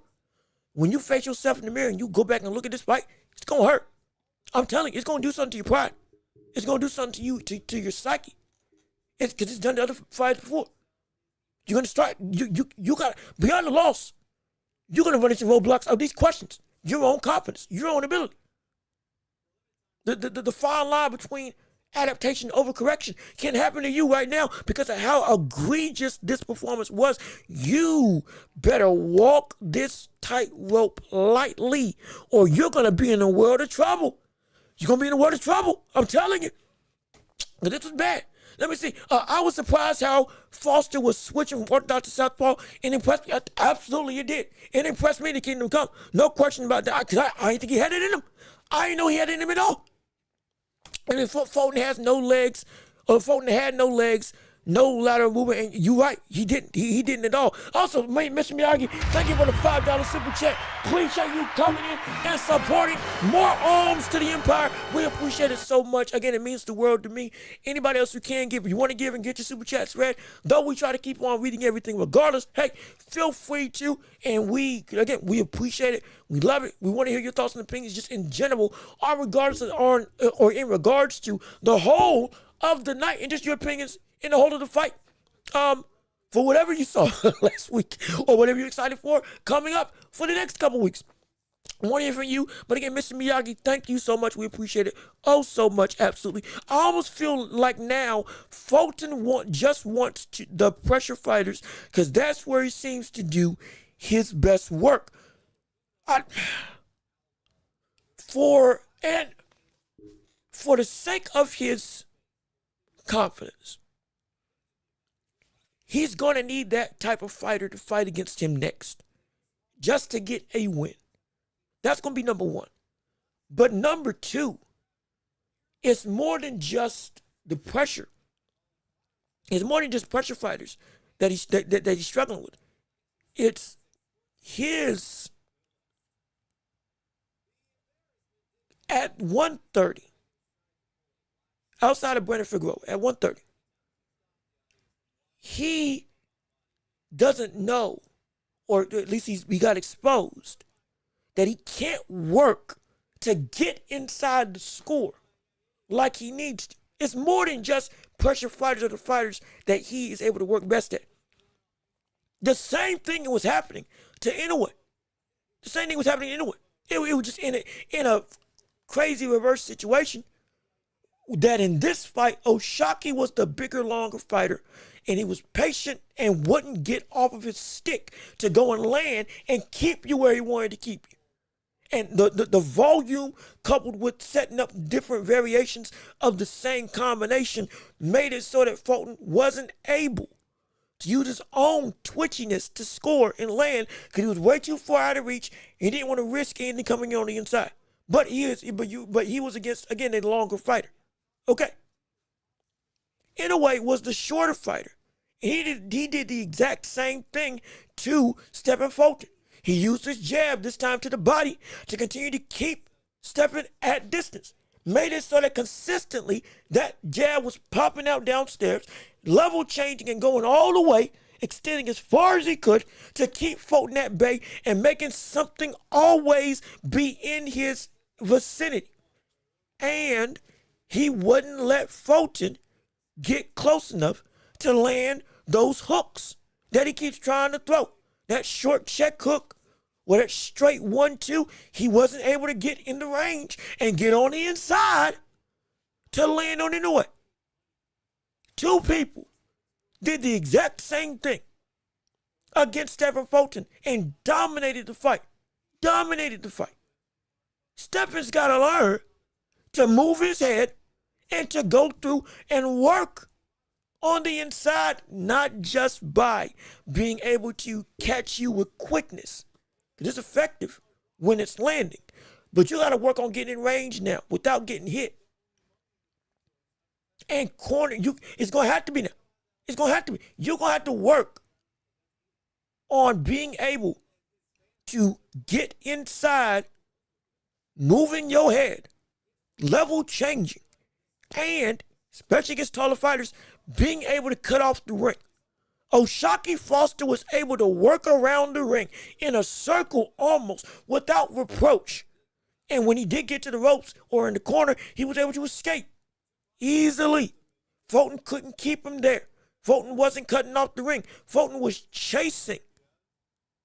It wasn't even in chasing with his head right here, trying to catch everything, trying to go and parry, block, and all this stuff, and try to land something. It wasn't working because he couldn't change. Because his speed was his biggest weapon. But using that speed to work in other ways for you, it wasn't happening. It wasn't happening, not at all.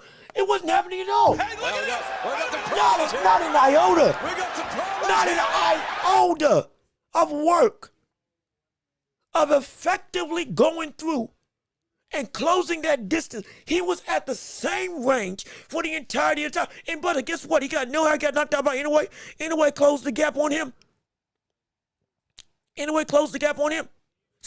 O'Shaquie Foster could have, if off that jab, O'Shaquie Foster had stepped in with that right hand, he would have done the same thing Inoue did. That doesn't go against how great Inoue was in that fight. Sublime, no question. But it's a pattern that could have happened again if Foster actually wanted that initiative. If he chose to go that route. Foster could have been the one to close to off that stick of a jab. He was peppering and landing and damaging Foster with, or Fulton with. O'Shaquie Foster could have came in, and for one of these shots, one and then step in, 1-2, straight down the pipe, and he could have put him out. He could have put him out or started the beginning of the end in the same way Inoue did. Though it was again to the body for Inoue versus to the head of Foster, it was the same thing. It was the same thing. It was almost like an event. Speaking of what before, hey, you know what, Mr. Miyagi, Jiu-Jitsu Kaisen, Jiu-Jitsu Kaisen, Gojo, that infinity barrier. Where once you get, if you make contact with them, you don't really make contact with them. It's an infinite, literally the space of infinity. It's between him and his opponent. And the closer you get to me, the more you almost slow down. If you make contact with me, you essentially stop in time because you can't press forward anymore. That's what we were seeing Stephen Fulton do. That's what we were seeing Inoue and Foster do to Fulton. Made him stagnant, and he couldn't break that barrier of closing the gap at all because he doesn't have that ability. He doesn't have that skill set, and he creates up, he fights upright, so he keeps on staying up there. He's right here for you to get hit, so he can't come forward through a good jab. He can't close that distance. He's going to rely on trying to catch you with a check hook from range for some reason. And he is not able to go through and break through that barrier of your jab once you start landing it. It's insane. It's absolutely insane. It's ridiculous, man. It's ridiculous. Foster was better, which is better than Fulton. He was better. And also, Amin Roda, what's going on with you? What's going on with you? How you doing? Good to see you. Thank you for tuning into the show. But yeah, he was just better. He was all leagues better, all around better. And before I continue, well, let me Let me read these last couple things, and before I continue, I do want to make sure I play that clip of O'Shaquie Foster that I wanted to play. Foster is a very skilled fighter. He absolutely is. And speaking of his skill, real quick, again, just as a quick sidebar to this same O'Shaquie Foster conversation, he had an interview, I think, with Najee Chill on Cigar Talk, which again, somehow this brother gets every single big name, reputable name under the sun talking to him. It's insane. Lord willing, we get to that level. Lord willing, we get to that level. Hell, we're going to get there with you and your support. But let me go and play what he said in reference to him and another potential fight down the line that we could see involving him and Shakur Stevenson. Yes, I know the current 140 Shakur Stevenson. No, not that one. There we go. Almost played ourselves the outro out. But let me show you what he had to say in regards to how he said he's been this good for a while, and even the likes of Shakur apparently couldn't deal with it. So I'll let him speak for himself on that matter. We can have a little bit of a discussion on what that fight would be like if it ever did transpire at potentially 135. Potentially, hypothetically. Fast forward, bro. That heat got on his ass. So you know it's hot down here. Also, again, full disclaimer, do apologize if there's any language that's not suitable for some audiences. Like I said, brand friendly, wink wink, but don't know how to bleep it out. So we're gonna do what we gotta do. You just trying to be, trying to make sure we can get the sponsors to see that, hey, we're open for business. You get what I'm saying? But either way, let me play the clip of O'Shaquie Foster saying what he did to Shakur in sparring. Fast forward, bro.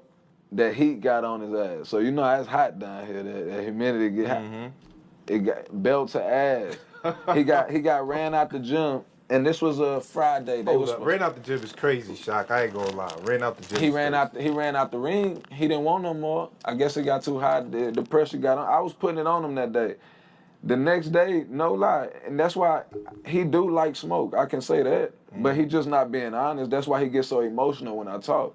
He not being honest. The next day they were supposed to fly out. He called me like, hey, can we get another session in? You know he what want I his mean? lick back. He trying to get it back. And like, even when his people come in, they laughing, joking about it. They like, man, you put it on. He couldn't sleep, you know what I mean? And it's like, it was just funny. Like, I didn't take it no way, but I knew he was going to try to come with pressure. He did.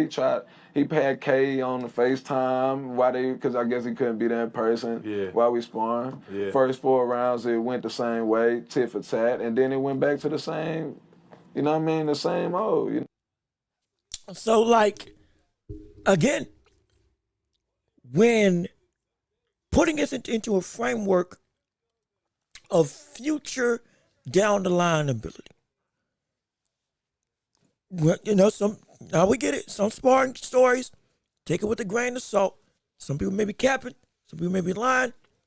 We know the whole rigmarole of how these things can go awry real quick and stories get blown out of proportion. I get that. But if this is indeed able to have a grain of salt to it, there is a real possibility that Foster moves up, maybe a fight or two after this, then goes through and works to get a shot at Shakur, potentially at 135, if Shakur goes back down from 140. Or even still, Shakur stays up at 140 and shock real quick, moves up through to 135. His stock is already high already. I wouldn't be surprised with all the smoke and noise that's at 135 right now. And his name, with what he did to Fulton, right now being in the ether, monetarily wise, I mean, shoot, it would make, I could imagine that he would be thinking, maybe I should just go on and move up. And if he does go that route, it would not be out of the realm of possibility. And a fight between Foster and Fulton, or Foster and Shakur, could take place down the line. And if he's able to fight like this, and that story's true, where both sparring sessions, again, per Foster's words, so take it with a grain of salt if need be, both sparring sessions went the same way, belt to butt on his end, paraphrasing what he said, we might be seeing somebody that could be a sleeper, that could really be a problem. Could really be a problem. Even with the greatness of Shakur, and I understand. And like I said, he's got bigger fish to fry in Teo. But for the greater landscape of what this sport has to offer, we gotta understand this is how this stuff starts. Where we get simmering rivalries, simmering and smoldering embers of what's gonna turn into potentially a burning flame in the next 3 years. And if Shock keeps performing like he's been performing, dare I say he does stay at 130 and he beats Neverete. Oh gosh. You couldn't tell me that a fight with Shakur wouldn't be not just on the docket, but would be in Foster's mind. Even with other titles that he wants to get. Priority number one. Priority number one. Because I guarantee you, bro, this brother showed me more than I thought he had. Discipline, legitimate snappiness and quickness, and ability to be consistent with the game plan, and having something. Not saying he's gonna beat him, but having something that could make for a great fight down the line, if they ever do cross paths. Just food for thought for what indeed could take place and what could happen. Let me see. Did you watch the Monaco card? I did not get to watch the Monaco card because, like I told y'all after the show, I had to rewatch that Isaac Cruz fight a couple times. Take notes. And I'll listen to every point and pause. That was what I was doing all weekend long. So I'm going to try to rewatch that card on today after the show. At least the major fights on said card. And then be able to talk about that on Thursday, on top of some other things that we're going to be able to talk about in regards to the whole of the show. It's going to be, because we have, this week is going to be a lot. This week is going to be a lot. It's going to be a lot. I'm not going to lie. And because again, I knew it was a great card. As you said, I've been wrote it. I just didn't get a chance to see it because all my focus was on getting this Isaac Cruz breakdown right. Because I was toe up. Cause I was struggling trying to say who definitively won. Because I told y'all I was going to rewatch it. And I was going to take some time. I took some time. So now, after this show, I'm gonna rewatch the bigger fights on the Monaco card, and then talk about it on top of the other stuff I got on Thursday. So again, be here Thursday. We're gonna have a lot to discuss, a whole lot to discuss. Fulton looked okay for the first 2 rounds, and then he just couldn't force his way in the range. No, he couldn't at all, could not at all. And now in regards to that card that you were talking about, Armin Roder, I did hear about Conor Walker. Like I said, I didn't get to watch the card, but I heard about what he did. And sounds like this statement's true. It sounds like the statement's true. But we're going to find out, like I said, because I'm going to take some time to actually watch it. Because I was focused on this card all weekend long. And I was incredibly, I'm sorry, I got something. It feels like there's some hair on my nose. I do apologize. I remember I went out to get some, got something. Shoot, I don't know what this is. You ever had that feeling where it feels like something's on your face, but you don't know, but like you can't shake it, and it feels like something's like floating or like flying. I don't know what. Like I got that. I don't know why. But either way, I digress for the matter at hand, and we will keep this show going. I think actually there was one more thing I wanted to discuss on the day in reference to the news of boxing as a whole. I got it saved, unless I don't got it saved, unless I did in fact cover everything involving what I wanted to cover. We actually might be able to go into the championship rounds right here, right now, without having to go through and touch on another potential topic, hypothetically. Oh, wait. I almost forgot. But then we're gonna lead into this more Thursday. Don't forget, Pacheco Well, before I say that, I saw a clip of another. I think Pacheco's brother. Was it Pacheco's brother? Who was like 6 foot? Who was he? Like 6'5", fighting somebody 190. I was trying to figure out why in the world. No, I had seen that fight when it did happen, and I was trying to see if anybody knew what had became of him afterwards with that spectacle of an affair. Because he looked like him in fight like his brother. And I was going to see if, as a heavyweight, if he had actually come through and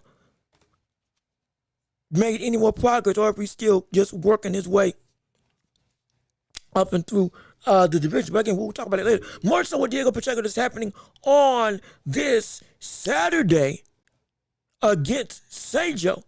What I did want to talk about with that fight, again, we're going to break it down on Thursday. I think that Pacheco, in that fight, I think he'll get a stoppage. Against Sejo's 26-0. I completely understand. I get it. I know Sejo is a very, very talented, very strong fighter. 26 wins, 23 KOs. Ranked number 9 in the world. And that brother is a dangerous, and I mean dangerous, super middleweight.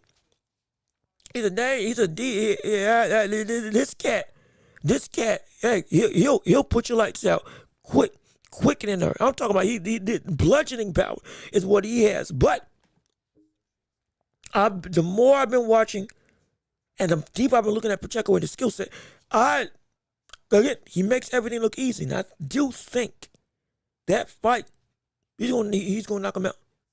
He's gonna knock him out. And because it's gonna be, again, that super middleweight, with the ebbs and flows of how this division has moved throughout a post-Canelo world, with again and Billy and Shiraz fighting for the WBC title, Crawford potentially going to go and drop all the other belts, potentially sooner rather than later, unless he just says, hey, I'm fighting Canelo for a rematch again. Again, we don't know where that's going to go. I think we're about 3 fights away from seeing Pacheco in a championship opportunity. I truly do. I think we're about 3 fights away from seeing Pacheco in a championship position. I strongly believe we're 3 fights away from seeing Diego Pacheco fighting somebody at super middleweight for the belt. Whether it's Shiraz or Billy. If they do a title eliminator like they're doing in the heavyweight division, and he has to go through somebody like maybe Martinez, wanted somebody in about 3 fights, be it Crawford or whoever, is going to have to fight this brother for a belt in about a year and a half's time. In about a year and a half, if they fight 2 fights, if they do 2 fights a year, about a year and a half, Diego Pacheco's going to have a championship around his waist. Or at least in the ring for a title. I'm so serious. He's that good. He's been that good for a long time. And again, Sejo, with all that he is as a fighter, which is, again, phenomenal, incredibly powerful. I completely understand. Pacheco, he is too smooth, too slick, too skilled. Too smooth, too slick, too skilled, and he is too versatile. Do not force himself into one of these title pictures. He's too versatile. Somebody's going to have to deal with this cat at some point in time. At only 24 years old, this brother is something special. So we're expecting this weekend that he goes through Sejo. At least I'm expecting. And we're going to break it down more so again on Thursday, because like I said, Thursday is the more to break down shows. Fridays, anything goes with the championship rounds. We're going to cover it. Absolutely. But I'm going to tell you this right now. I'll plant my flag today. We're 3 fights away from seeing this brother. After Sejo, it'll be 2 fights from getting a shot at a championship. If you haven't watched Diego Pacheco before, you need to look at this brother. You need to look up this cat. In fact, here, where's my thing? Here, come, right here. Where is it? Picture in picture. Get this face in your mind because this is going to be the face of a champion. Quick. I'm telling you, 2026, 3 fights. From Seijo on, 3 fights. But he's going to have a better one around his waist. He's going to. Somebody's going to have to deal with this problem. Because he is a problem. He is a bona fide problem. At least in my eyes. No question about it. Let me see. Effie Turner. Wait, hold on. Let me get back to the screen at hand. Let me see. Effie Turner might be the best, might be the next star in women's boxing.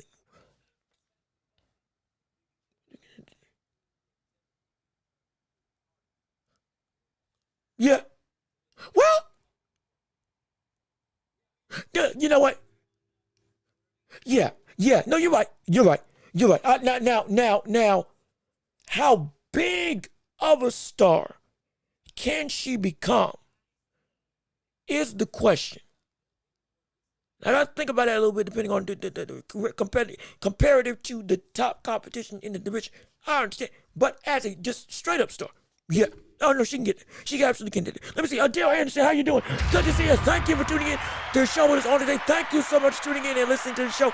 So glad you're here on this Tuesday. What's it? Tuesday afternoon. Appreciate you tuning in. Appreciate you listening. Let's see what you got to say on the matter. Let me see. Hey, Jean-Luc, did you see the Ring Channel say on their post about anyway? Hold on. Wait a minute.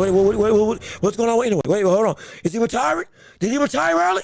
Is the monster, is the myth done? Wait. Hold on now. Yeah, you can't be scaring me like this. Hold on a minute. Wait 1 second. I'm about to look this up right now. Hold on. The Ring. I'm about to look this up right now. The Ring. The THE.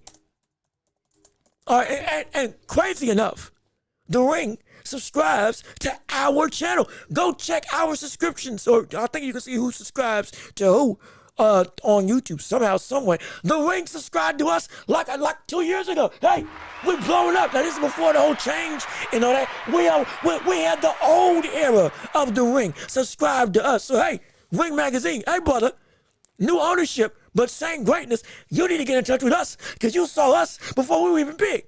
We ain't big now. We're growing. You can help edify us and grow into a complete monolith of an empire along with y'all. If you so choose to reach out and tune in to the hottest show on the globe. Yes, indeed. I'm telling you, put that Ring logo on top of my screen, and I tell you what, pay me the big bucks, and I'll give you the time of your life. Absolutely, because you already know greatness. You already know perfection. You already know quality when you see it, because you were here with us before we even became big with the Anyway videos. I'm telling you, you don't want to miss being a part of our growth, because we might just take over. We might make our own belt. Who knows? Hey, we might make our own belt. Forget Zuffa. You better jump on the train. The bottom of the box could be overtaken by the Welch report in the near future. But all jokes aside, but let me go and digress. Let me look at what's going on with the Ring. What did you say with Anyway? What's going on? What is going on anyway? Let me see. Any new news? I see those super bantamweight rankings. He's number 1. I see that. Let me see. They said Anyway will be the first man in 42 years to defend the ring belt 4 times in the calendar year since around. Oh, yeah, no. I did see that. I did see that one. And that, crazy enough, that's real. And for the most part, people haven't held on to the ring belt long enough in one division to defend it that many times. I think the only other one that's close to that record in today's era, I think it's Usyk. Because between AJ, Fury, Dubois, I think he's defended it 3 times. If I'm wrong, please correct me. I think he's defended it 3 times, or 2 or 3 times. And since he's going to be there, he can break it if he stays at heavyweight and keeps on winning. And again, unless anyway just stays at 122 and builds on that record if he beats Picasso. So, let me see. Anyway, Tio got a few defenses too. Yeah, no, he does. And also, what is it? How do we say this? I think it's Tube University. How you doing? Good to see you. I was trying to make sure I read it anyway. Tube University, what's going on with you? Thank you for tuning in to the show with us on today. We appreciate it. Tio does have a few. He got a few as well. Don't get me wrong. But I think it's for the same. Again, if I'm wrong, please correct me. But I believe it's for the same division that you've defended the belt. Larry Holmes defended the ring title 4 times straight as heavyweight before getting forget what happened with the strip. I don't think he lost. Did he lose it? I can't remember. Regardless of which, it's a hard feat. Tio got close. He defended a couple times. No, Crawford didn't do it because he moved up afterwards and had to gain it back again. In a way, about to beat Holmes' record or beat it or tie it. Usyk is on track to, if he keeps on winning at heavyweight, it doesn't drop the belt. So we got a couple people that can get in line and make that happen. We got a couple, which, mind you, speaks to a bigger thing in the reference to the sport as a whole. In regards to boxing, a quick side note, this is why I'm saying we're starting to get back to a better brand of sport. Though this sport still has a litany of problems, yes, with the whole Zuffa potential crisis that's going on with the likes of them trying to make their own belt and all that stuff. We don't know whether this is going to work or not work. With still people avoiding competition at times and all that stuff. Promoters and business and the back end of all this stuff still being very much undermited or underhanded and seedy. I get that. But as a whole, this sport has been better than it's been in a crazy long time. Again, in the span of 4 years, in the span of 3 years, less, from 2023 to now, 2 years, we've gotten multiple undisputed champions. First undisputed champion heavyweight in 25 years. We got Crawford fighting super fights in 2 separate occasions against Canelo and Spence. We've gotten the likes of Tank versus Ryan Garcia. We've gotten B-Ball versus Better BF. B-Ball versus Better BF2. Benavidez fighting the likes of Morrell and Gvozdyk. And doggone, in his last fight, Anthony Yard. He's now about to fight against Zardo Ramirez at cruiserweight straight up. We got 154 with a bunch of competition, left, right, and center. Pacquiao came back and almost won the championship outright. And now Barr's about to fight Ryan Garcia for a belt. We got Devin Haney fighting what was seen as the best welterweight in the world at that point in time, and Brian Norman Jr., and then dominating him, taking his claim as the best welterweight in the world, ripping that title to put on his own shoulders. We had Lomachenko versus Devin Haney. We've had so many great quality fights across the board that have been incredible. Incredible. We had AJ versus Usyk, 2. We had Fury versus Usyk, twice. We have been able to go through. We had David Dubois versus Usyk. This is, in a way, against everybody. We just got Anyway versus Akhmadali, which is the fight that we've been clamoring for 2 years? Now we got Shakur versus Zepeda. We almost had Shakur versus the likes of Floyd Schofield. Now we got Shakur versus Tio. Like, brother. We got Abdullah Mason, who just became a champ as the youngest champion ever. Before that, we had Xander Zayas become the youngest champ ever. And now it's in the throes of 154 as a legit champ. We've got everybody moving and grooving in every which way. We're one fight away from Inoue versus Junto Nakatani. We got Ben Rodriguez already being undisputed and going after multiple belts at 24, 25, 26 years old. He hasn't even reached his prime. We are in the midst of a renaissance in the sport as a whole, with all the problems that still persist. We've moved on from Gervonta Davis, and we thought that would never happen. In a post-Tank world where it's centered around him, all of a sudden, everything's moving everywhere. Like, I'm not trying to make this a tank rant. I'm saying that is a factor because it tells the whole story of where this sport once was versus where it's now gotten to, where it's just quality everywhere. We never thought we would get it. We never thought we would get it. It's insane. It's ridiculous. These types of records we thought would never be broken, Larry Holmes or otherwise, because we didn't think fighters, or we were seeing fighters not move in a manner to make those types of records be able to be broken in the first place. And now they are. It's a great thing. It's a phenomenal thing. We love it. And we want to see more of it, absolutely. No question about it. But let me keep on reading what you all have to say. So I'm making sure that I'm not going through and missing anybody. Let me see. What if Seijo upsets him? If Seijo, I'll be shocked. I'll be shocked. I'll be on the floor. Not because I'm saying Seijo's a bum. He's not a bum. Not at all. But personally, I'm very high on Pacheco. I'm very high on Pacheco. It's going to take a special buddy to beat him. Even though he's so young. It's going to take a special buddy to beat him. If he gets upset, hey, look, hats off to him. I'll be shocked. I'll genuinely be shocked. And then he gets in those same conversations. Hey, buddy, what's up next? Hey, you most likely in line for a title shot in 4 years. Dare I say 2? Because of the magnitude upset. It would vault you up immensely. It would vault you up immensely if he did that. Let me say, Jaya Apatai with another scary knockout. Yep, that did happen. And that was I got to see that. Shoot. Brother. That KO. I got to that clip was going everywhere on social media. I got to see that knockout. I think somebody actually, I think that was the one fight that was the one. I saw that fight on Twitter because we couldn't do it we couldn't get everything working on our stream. But I saw that fight on Twitter. Somebody posted the whole thing.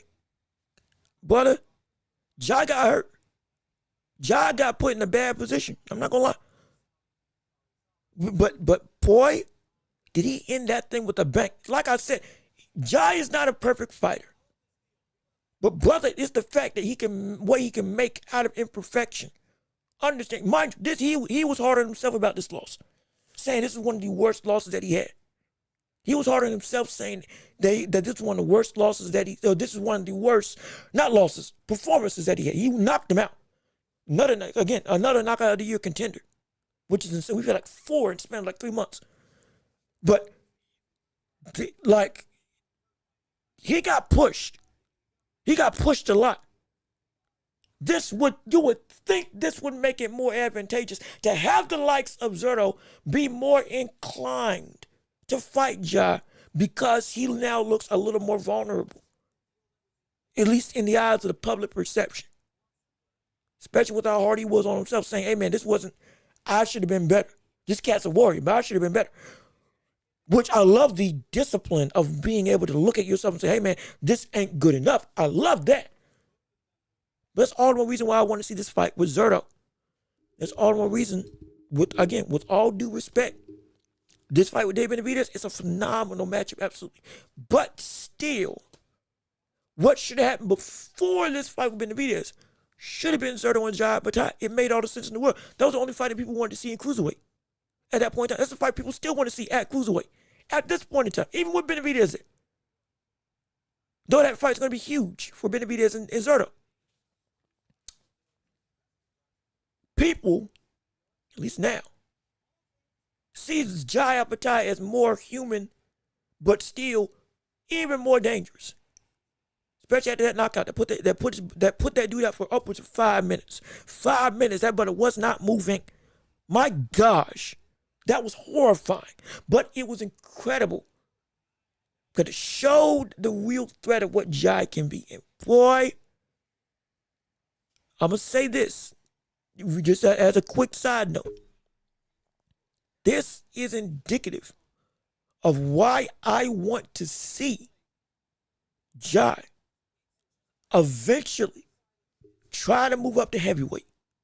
I want to see if Benavidez can do it. If he says he's going to try to do it, I would love to see Jai go and try to move up to heavyweight and see what he can do. I would just love. I would love to see it, just as a taste of what could that power really translate to against the big dogs in the division of heavyweight. How far could that bring him? Because right now it's looking lethal. And boy, that hand speed and that activity will be something insane to deal with amongst anybody in the heavyweight division. I would love to see how that would go. I would like, if I had my dream scenario. Again, for me, if I had my dream scenario, I understand why people don't want to fight him. Yeah, I do too. I do too. He said he sent him to the hospital. Yes, he did.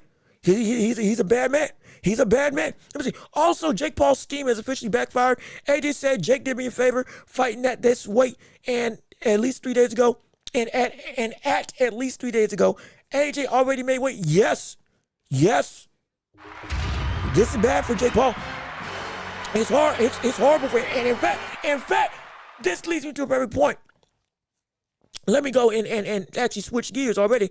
We can go let me read these last couple of chats. We can go into the championship rounds, and so I can talk a little bit about the Jake Paul situation. Also, I can play the clip. Because now we're out of the stuff that we normally talked about or that we had on the docket, and now we can go into anything else y'all want to discuss. So let me read these last couple of chats. We're going into the championship rounds. I'm going to talk a little bit about this Jake Paul stuff because I do have something I want to say in regards to this weight that he is hitting and the future of the MVP post this fight, which I think might not be as well and good. But let me see what you all got to say first in regards to the current topics at hand. Did you see what Shakur said about the pound-for-pound list is rigged because Inoue and Bam will be above him even if he beats Teal? Now, I didn't see that. Hold on. I didn't see that. Since again, talking about Shakur, so we're not going to switch yet into championship rounds. Once we get out of Shakur, we're going to talk about championship rounds. Let me see if I can find that clip. Did he actually say that? Because again, we've heard a lot of stuff about Shakur in older eras of boxing. We've heard a lot about Shakur going through and being very much indicative of people like Sugar Ray Robinson and how great he could actually be in today's era, or whatever the case may be. But I didn't see him say anything about the pound for pound. Let me see if I can find the clip real quick and see if I can find it. Let me see. Pound for pound. Also, if anybody has a link to said clip, I would love it, and you can send it to me or put it in the chat so I can pull it up onto the screen. It would also help me out immensely so I can make sure I go through and click it correctly so I can actually see what you're saying. I haven't seen that. To my knowledge, I haven't seen that. As of right now,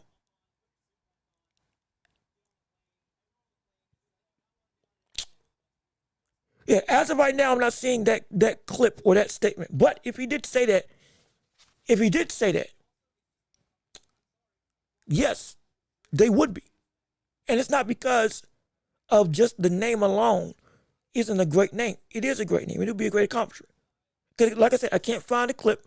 So I'm gonna say if in this regard, because I can't find the actual evidence. But if he does feel this way, he would be right that Bam and Inoue, Crawford, Usyk, all would be ranked above you.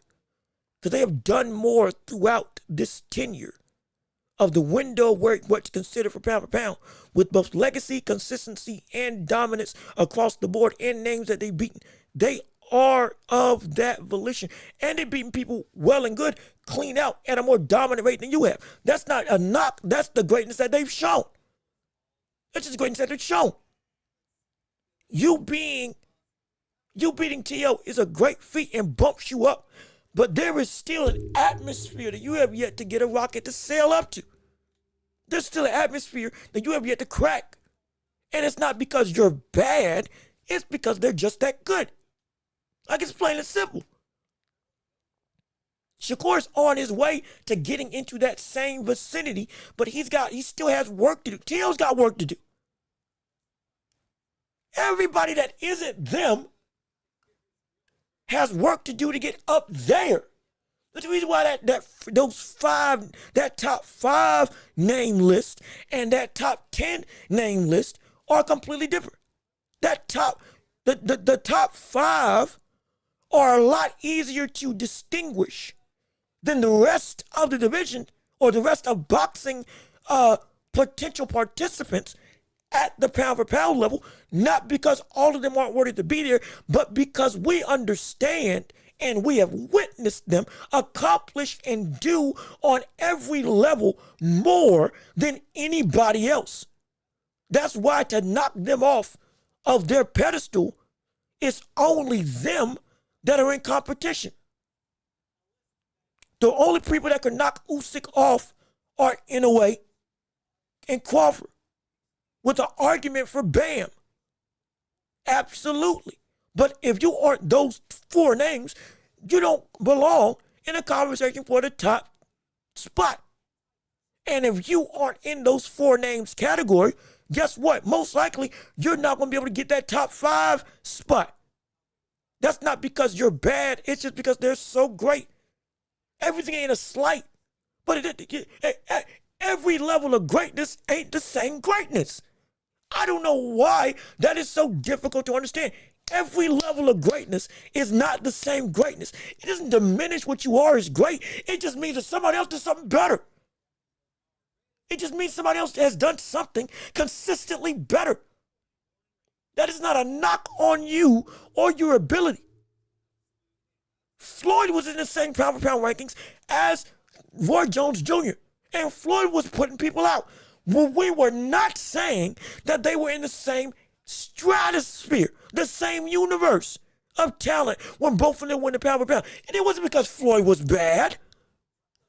It's because Roy was so far and away accomplishing and performing at a level and at a consistency that was above anybody else. It's not a knock, it's just the truth. And you can get to that level, you're just gonna have to work like a madman. You're on your way. You got an argument. You're gonna be in that top 6, top 5 if you beat Teo. But if they're ranked better than you, guess what? They got a better argument. Just flat out, they got a better argument. I don't know why he's hurt by it. Because even he's acknowledged the greatness of Inoue and others on that list. You follow Crawford around. Y'all are buddy. You've literally been ringside to every one of his greatest moments. And you mean to tell me that he doesn't deserve more work? He doesn't deserve to be ranked more than you because you beat Teo? That's not me saying that Teo is a bad accomplishment. It's not. But that's also me saying, hey, buddy, that's ludicrous. It's ludicrous to think that. Ludicrous. Absolutely ridiculous. Absolutely ridiculous. It's insane. Let me see. And Jake Paul is showed with a huge black eye from sparring at the heavyweight. Yep. And we're going to talk about that. In fact, now that we covered it, now we can go into the world of the championship rounds. So let's jump right into it, shall we? Now that we covered Shakur, we've covered everything else. We covered the fights over the weekend, or at least most of the major fights over the weekend. Now we can cover everything else surrounding the boxing world and the sports world in general. So, ladies and gentlemen, if you want to talk about movies, sports, television, video games, boxing, basketball, NBA, NFL, all of it, you can discuss it right here. You want to get some opinions, you want to get some hot takes, you want my thoughts on anything, it's your time to shine. Be respectful, please, but we're gonna make it so that you got your chance to have your voice be heard for the whole of this conversation for the next 15 to 30 minutes on this show, to see what you all gotta say and have you control the flow of the show for the last half hour before we get on out of here, because I want to see how you all's thoughts and opinions are, because you've heard everything I gotta say. Now it's time for you to shine. And hey, let's see what you got. Absolutely. But in regards to the black eye, I did see that black eye for Jake Paul. As again, this could be a great first topic. And yeah, now we also saw this is indicative kind of when Canelo had a swollen face going up against Jaron Ennis. I didn't read too much into it because I was like, it happens. But I did read a little bit into it because I was like, I see that there's a reason why if he was getting tagged by Ennis in sparring, he's gonna get tagged immensely by the likes of Crawford. Lopez, it happened. But just like that type of situation, brother, if you mean to tell me that Lawrence Okolie, with all due respect to him, was able to tag you up, and I guarantee you Okolie was not going 40% of his ability. Not because he is trying to just take it easy, but he's not trying just to work Jake Paul into the floor. So he took a lot, most likely you're taking a lot of stuff off so Jake Paul can work on stuff, and he's still getting beat up that bad and looking that winded against Lawrence Okolie. He's not ready. And I guarantee you Okolie probably isn't landing or isn't trying to land big stuff. It's just, I guarantee you he probably just kept getting caught with the same jab over and over. Or even one or two jabs had that brother like in a bad state from the standpoint of damage. Everything about this fight is telling me Jake Paul is understanding he isn't ready for this. He ain't. And I'll play you the clip. I'll play you the clip just so you can see what he looks like. Just so you can see what he looks. This is him on the stream with Neon. In regards to him talking about how he got the black eye, and you can see it yourself. It's bad. Let me make sure y'all can see it. Okay, y'all can see. Here we go. Wait, is your eye okay? How'd that happen? Who are you sparring? I'm sparring a bunch of world champion heavyweights. I think Lawrence Okolie did that to me. He's like 6'6", 270. Oh my goodness. Yeah. Wow. What are you weighing right now? I'm like 215. And you gotta get to what weight to fight AJ? 218, 220. What's AJ's weight? 220? He'll be like 250 in the ring. Huh? 250? Yeah. Jake, 250 pounds he's gonna fight at. Yeah. It's definitely a pretty wild fight, my brother. 250. Well, they got you guys are amazing. Now, again, they go and they banter and all that stuff, but again, Lawrence Okolie is coming up from cruiserweight, 266. Probably not in fighting shape for training him, and he did that. And AJ is currently already at 245, which is already the weight limit. He's under it. He even told, I think somebody said it on in the chat. He feels better now at 245 than he was at 260 when he was something insane stone. And brother, Aiden Ross and Neon, yeah, and the two other people of which that you heard talking, if you're viewing by ear instead of by watching the screen, they're shocked, yeah, but they with all due respect, they don't understand the game like that. Lawrence Okolie at a bigger weight did that to Jake Paul, and Jake Paul is supposed to be the smaller man. The biggest thing that he's been saying is speed. Speed's gonna beat him, and he was getting caught by a 260 overweight Lawrence Okolie, not in fight shape weight. And now, you mean to tell me that AJ at 245 was gonna be faster than him? Way faster than him. You're going to be able to outspeed, and you have gassed out when you were at 190. The last 5 fights. There's never been a fight that's gone past 3 rounds that you haven't gotten winded by the time it goes to round 6. And it's an 8-round fight. You were gassed by round 3 with Mike Tyson. You were gassed by round 3 with Mike Tyson. You came in 230.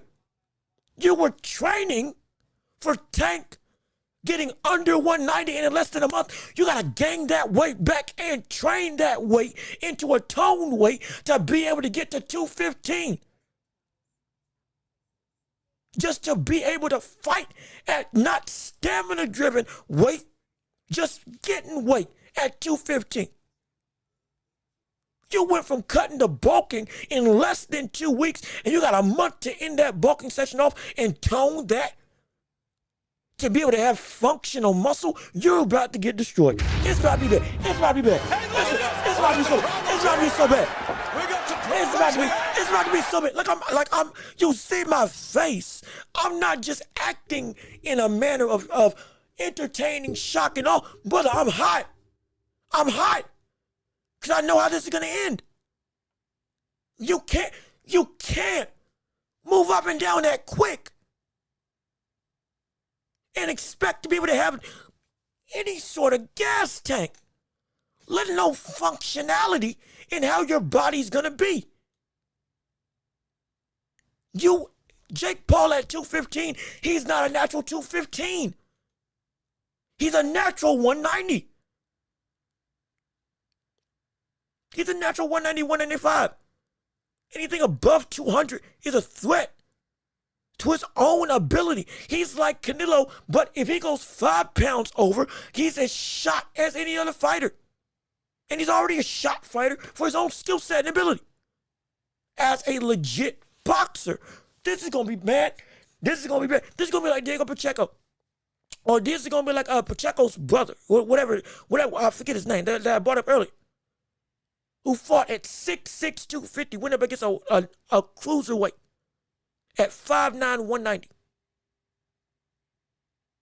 This man was pity-patting, knocking his head back consistently because the drastic weight discrepancy was just too much. The height, the reach, the length, it was like a toddler. And it wasn't because the brother wasn't trying. It's because he was like that just ain't, no. And a black eye, he's not going to play. And you know what? That black eye, within the span of from here to the fight, it's not going to heal in time.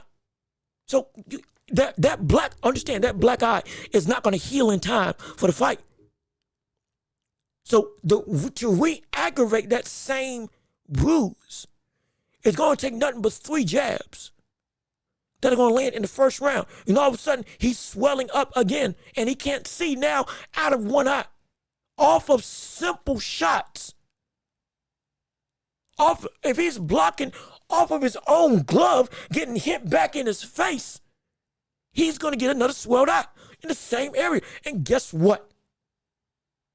You thought it was bad before being able not to fight with both eyes with Jake Paul. But one eye with Jake Paul against Anthony Joshua, who has been one of the greatest finishers that we have in the heavyweight division over the course of his career. Oh gosh, my goodness, my gosh. But brother, you'll be better off pulling out of this fight.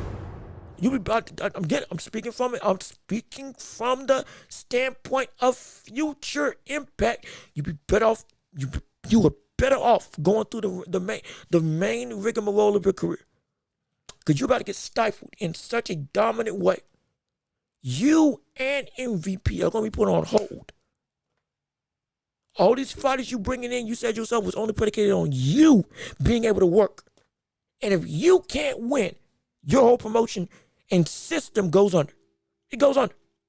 It goes under. Can you? Because even just as a straight promoter, you can't carry it. With all due respect to the cards, because they're great cards, you're going to be fighting against other promoters to make stuff happen.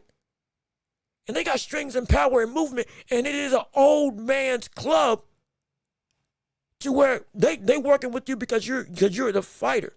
Once you start being a direct competitor, when this boxing game goes away, you ain't gonna be able to do what you think you can do.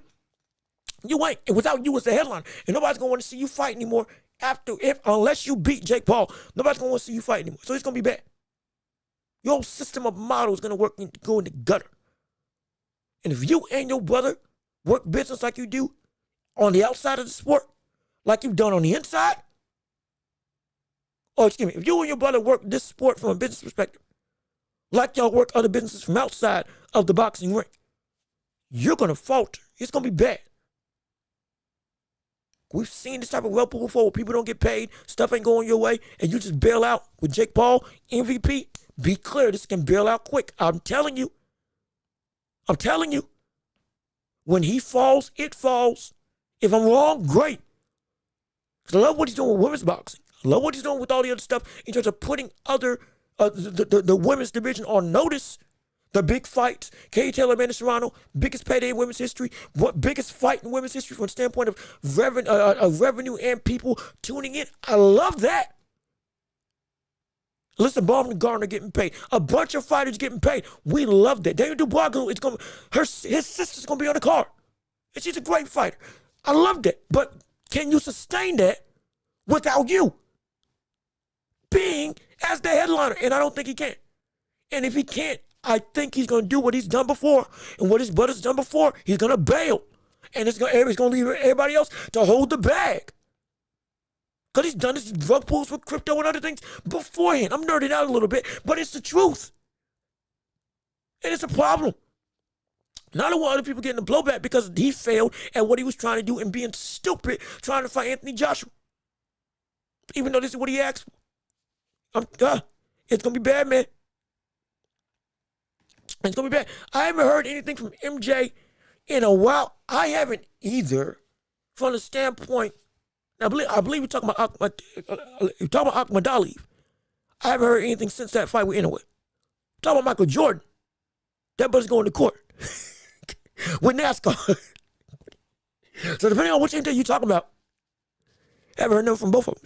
Yeah, in a long time. Let me see. Albert Real, how you doing? Good to see you. Thank you for tuning into the show. I'm going to start reading these chats a little bit quicker so we can make sure we catch everybody. Let me see what you got to say on the matter. If Isaac Cruz didn't get that point deduction, Isaac would have won the fight. Yet we touched on that as well. I believe that's true. Also, even with the low blow that was on the belt line, it wasn't even an illegal blow. Wasn't low enough, but the ref still caught it. And see, now we talked about this when we talked about the potential factors as to why this was a draw and refs' discretion on what is and isn't legal from the standpoint of shots that are or below the belt. Some people said that Isaac Cruz was punching low. Some people said that he wasn't. It's been discussed left, right, and center. That's why they need to run it back.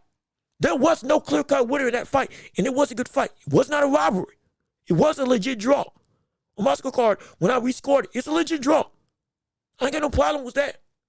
With the deduction, yes, he would have won. Without the deduction, he would have won. But still, this needs to get run back between them. Now, who's going to win if they run it back? You would assume Lamont Roach because he's going to fight like he did in the second half of the fight, the first half, hypothetically. It's hard to see if Isaac Cruz is going to go. Isaac Cruz is going to retool his game. He ain't going to do that if they do rematch each other. But the only way to find out is to make it happen. So I want to see that fight ran back. Absolutely. I did. And let's see, Teddy Berkshire, how you doing? Good to see you. Thank you for tuning into the show. Robbery for Roach. He looked like he was ready to hang him up. And it's like I said, man, I do feel bad for him. Because he showed he belonged. He just hasn't been able, the first time went awry against him. This time, it went awry for him from the standpoint of the point deduction, and still he couldn't get it done. And he won the second half of the fight outside of rounds 11 and or 12, or both. And so, I feel bad for him, but I'm glad he showed where he is as a fighter, and he does belong in the elite conversation. That's why, again, if he doesn't fight Cruz again, him versus Frank Martin, a perfect fight. A perfect fight at 140. A perfect fight at 140. Lamont versus Roach. If we don't see Cruz get the rematch, or we don't see Lamont get the rematch, it's a shame. It's a shame. And it's like, like I said, he's 0-2. Max Kellerman said it best. It's the greatest winless resume on the year. Because he's faced off against some of the biggest heavy hitters and came out and fought them to a stalemate by the judges' scorecard. Like, that's, you hate it. But again, he's grown in stock because of that. So, still it ends in he's on the up and up. Hopefully we see that momentum keep on going. Hopefully. Prayerfully, anyway. Let me see. Tube University, are the Chiefs cooked or not? Yes, they are. Yes, they. Hey, yes, they are.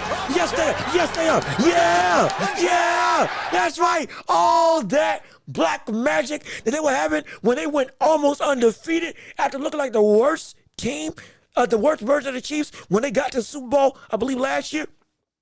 Now all that's well and good out the way. It's done. They're no longer getting the same calls. Travis Kelce is looking like a shell of himself again after we thought we had a little bit of a resurgence. They are now in the realm of out of the playoff run, or at least out of the main leading playoff candidacy. And so, brother, oh shoot, it's getting scary out here if you're a Kansas City fan. This is the first time.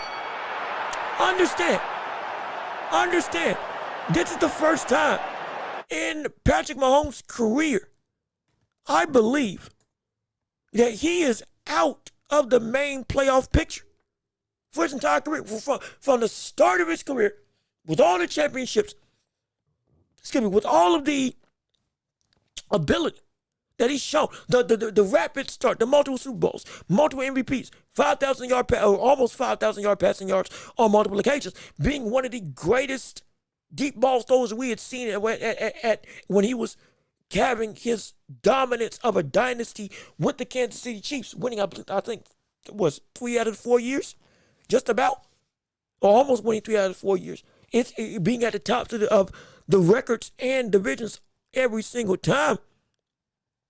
Like, it's ridiculous. I'm legit. I am legit at a loss for words from the standpoint of what the world the Chiefs can be.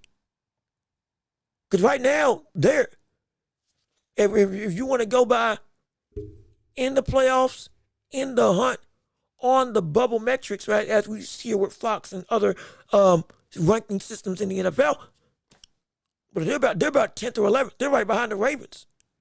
And the Ravens have looked abysmal. It's from the standpoint of what we expected them to be. And with Lamar Jackson and Derrick Henry, and Derrick Henry looking like a shell of himself all season long, and Daniel Falale, the worst offensive lineman in the league, making Lamar Jackson have to run for his life every single down. It's ridiculous. It's insane the amount of heights that we thought both of these teams would reach, and they've completely gone around. They are at the same ranks as the Panthers, and the Panthers right now look in a better position to potentially make the playoffs than the Chiefs. That's how bad this is for Kansas City. We can officially say with what it's what week what 6 and 7, 6, 7, 8, 9, 10, 11. Wait, 6, 7, 8, 9, 10, 11, 12, 13. We're at week 14. Oh, we're going into week 14, I believe. We're going into week 14, and this team is it's 18 weeks in the season? Because they added a couple games. If this was the old 16 games, they're out the playoffs. Straight up. Or at least if they are in the running, one more loss, they're done. If this was the old playoff picture, if I got my numbers right, this is bad. This is bad. This is bad. They are in the same realm as the Cowboys. And they ain't, unless they go on an insane trek. Most likely, if we're gonna talk about the AFC as a whole. Like, they would have to go next 4 games just to be sure they got a generous shot. They're gonna have to win. The Colts are closer to making the playoffs than them. They're 8-5. If the Ravens go on a tear, let's say the Ravens go get to 7-7, 8-7. So the Ravens get to 8-7. The Chiefs would have to match that just to have a shot. And right now, I can't remember. I don't know exactly what their schedule looks like. But you could argue they're 2 wins away from getting eliminated. Who? Or two losses away. Gone like that. This has been the strangest year. The strangest year. It's been a great year of parody. But my gosh, it's insane. It's insane. Let me see. Usyk cherry picking. Wilder. Yeah, look, I don't like it. I get why he's doing it. Because he wants to be able to have all four, all four of the old guard. He wants to have under his belt. I understand. From a legacy perspective, I beat AJ, Fury, and Wilder, all the old guard who used to reign over the division. I get it, but I don't like it because you got work to do, and Wilder doesn't deserve to be in this position to fight for a championship. Fighting her Don shouldn't get you a shot at the title. You should be fighting Fabio Wardley if you're going to fight anybody for a championship opportunity. It should be the case. It should be the case. It should be the case. We hold you to the same standard that we're holding all the other champions, regardless of division. You got work to do. You better get to work and do it against those people. You can do whatever you want. But with great power comes what? Great responsibility. And you got a responsibility as a champion to come through and if you still got what you got in the tank, you need to still be fighting the best out there. We're not saying every fight's got to be a barn burner, but at least fight people that deserve a better position than doggone Deontay Wilder. With all due respect to Wilder. One more win from Deontay Wilder, okay, I could make a better argument for yes, sure, let this fight go through. Okay, fine. This ain't that. He ain't reached that sentiment yet. He ain't. He just hasn't.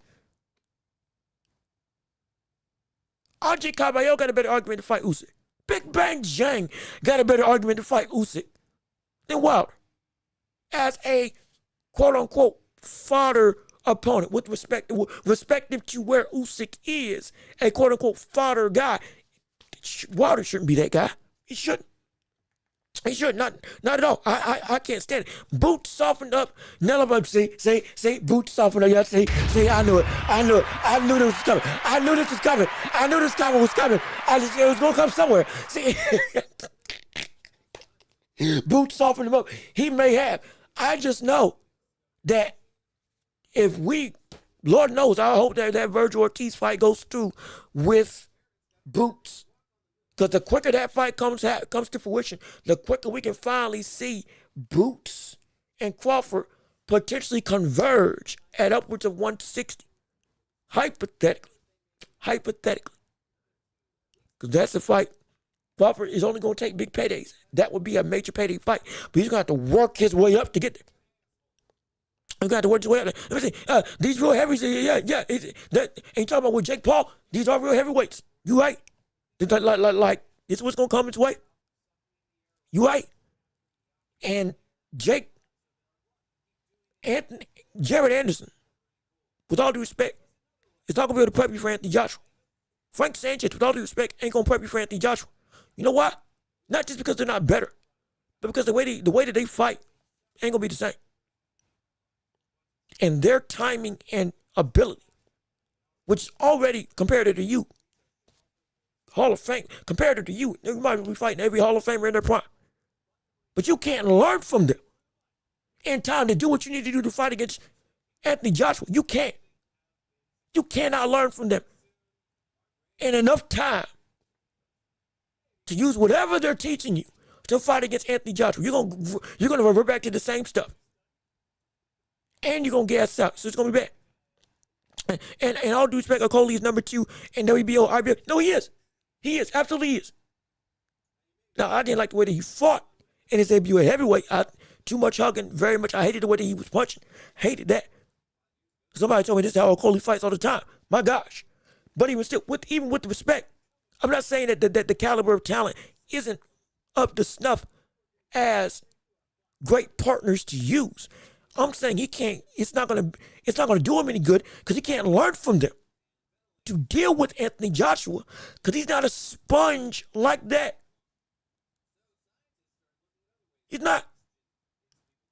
And I guarantee you, yes, they're going easy on him. He is looking drained with them going easy on him trying to train. That's not good. That's not good. This isn't because this is not a shot fighter. This is Anthony Joshua we're talking about, who's still in contention to get a championship in the future, who's still in his physical prime of his career. This ain't a game that you think this ain't a game that you think. Ain't a game like you think it is.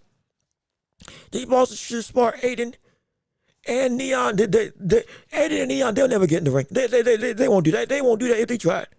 They wouldn't do that if they tried. And if they did, it'd be 30 seconds, then they get out the ring. I've seen it. Neon sparred. Now, Neon might, because he sparred with Ryan Garcia. He did, though Ryan went like 25-something%. Jake Paul messed around and actually tried to, pull a Sean Strickland, most likely. And so he'll be back. Let me see. Eating too much fufu, Ghana food, all starch weight. Yeah, and that's that. To gain that weight for Jake Paul, it's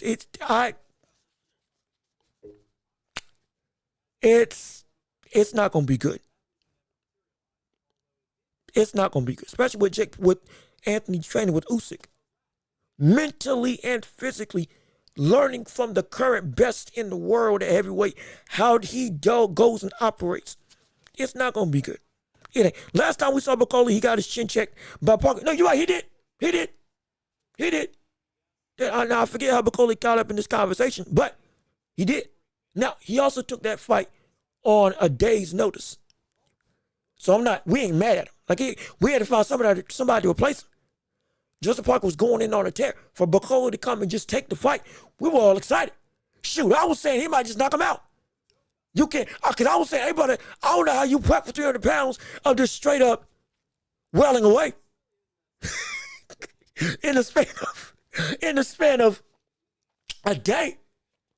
Like, oh, shoot. Hey, Park, you might be in trouble. I think we were saying, hey, Parker, you might be in trouble. In that first round, Parker looked, hey, man, he got caught with some stuff. And we were like, oh, my gosh, see, this is Bacoli. Oh, boy. This is the rumbling, bumbling, stumbling, behemoth, 300-pound barrel of a man is about to come and do work. And it got caught. Shame. I wish I could have seen that fight with Bacoli training. But it ended how it ended. My gosh. It ended how it ended. So it's a shame. It is a shame. And then I thought AJ and Jake fight couldn't get any worse. Like, it's just going to be, oh, boy. It's going to be something serious. Let me see. Did you see that WBC Super Bowl belt the president was holding? Wow, that belt is beautiful, and the belt Crawford, Crawford didn't pay the fee.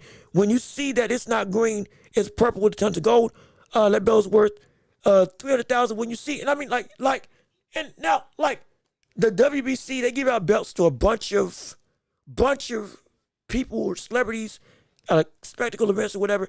I'm not surprised at it. Now, that belt probably is worth $300,000. I'm not going to lie. So if I'm Crawford and I see that belt being $300K, and I'm still asking where the world is my, if these are the benefits that you asking me to pay for. But I don't know if it's worth it. I don't know if it's worth it. I don't know if it's worth it. If I'm being honest. If this is what the $300K will be going to, just another belt for another big time personality, or celebrity or person of power status, I might be hot myself. I couldn't understand. Let me see. What can MJ say? He got smoked. Yeah. He can't really say nothing after he got smoked. But anyway, that is true. Funny thing, Isak said, I'm not Tank, so I'll take the rematch. Yeah, no, he did. I would hope that they do schedule it. Do what the main guy that both of y'all say y'all got beef with, because he won't give you your just due when y'all gave him a close fight. Give each other that same opportunity. We want answers. I was entertained. I would see that fight again. And it makes all the sense in the world, at least to me. When Sky Nicholson is back, Sky Nicholson is fighting this week as well. Hopefully we do get a statement incoming from her. Benavidez made there to be great and call out Usyk in the future. He wants that smoke. I'm going to tell you something right now. Hey. Listen close. I'm going to tell you something right now. Let Benavidez beat Zerto. Let Benavidez beat Zerto. And let Usyk beat Deontay Wilder.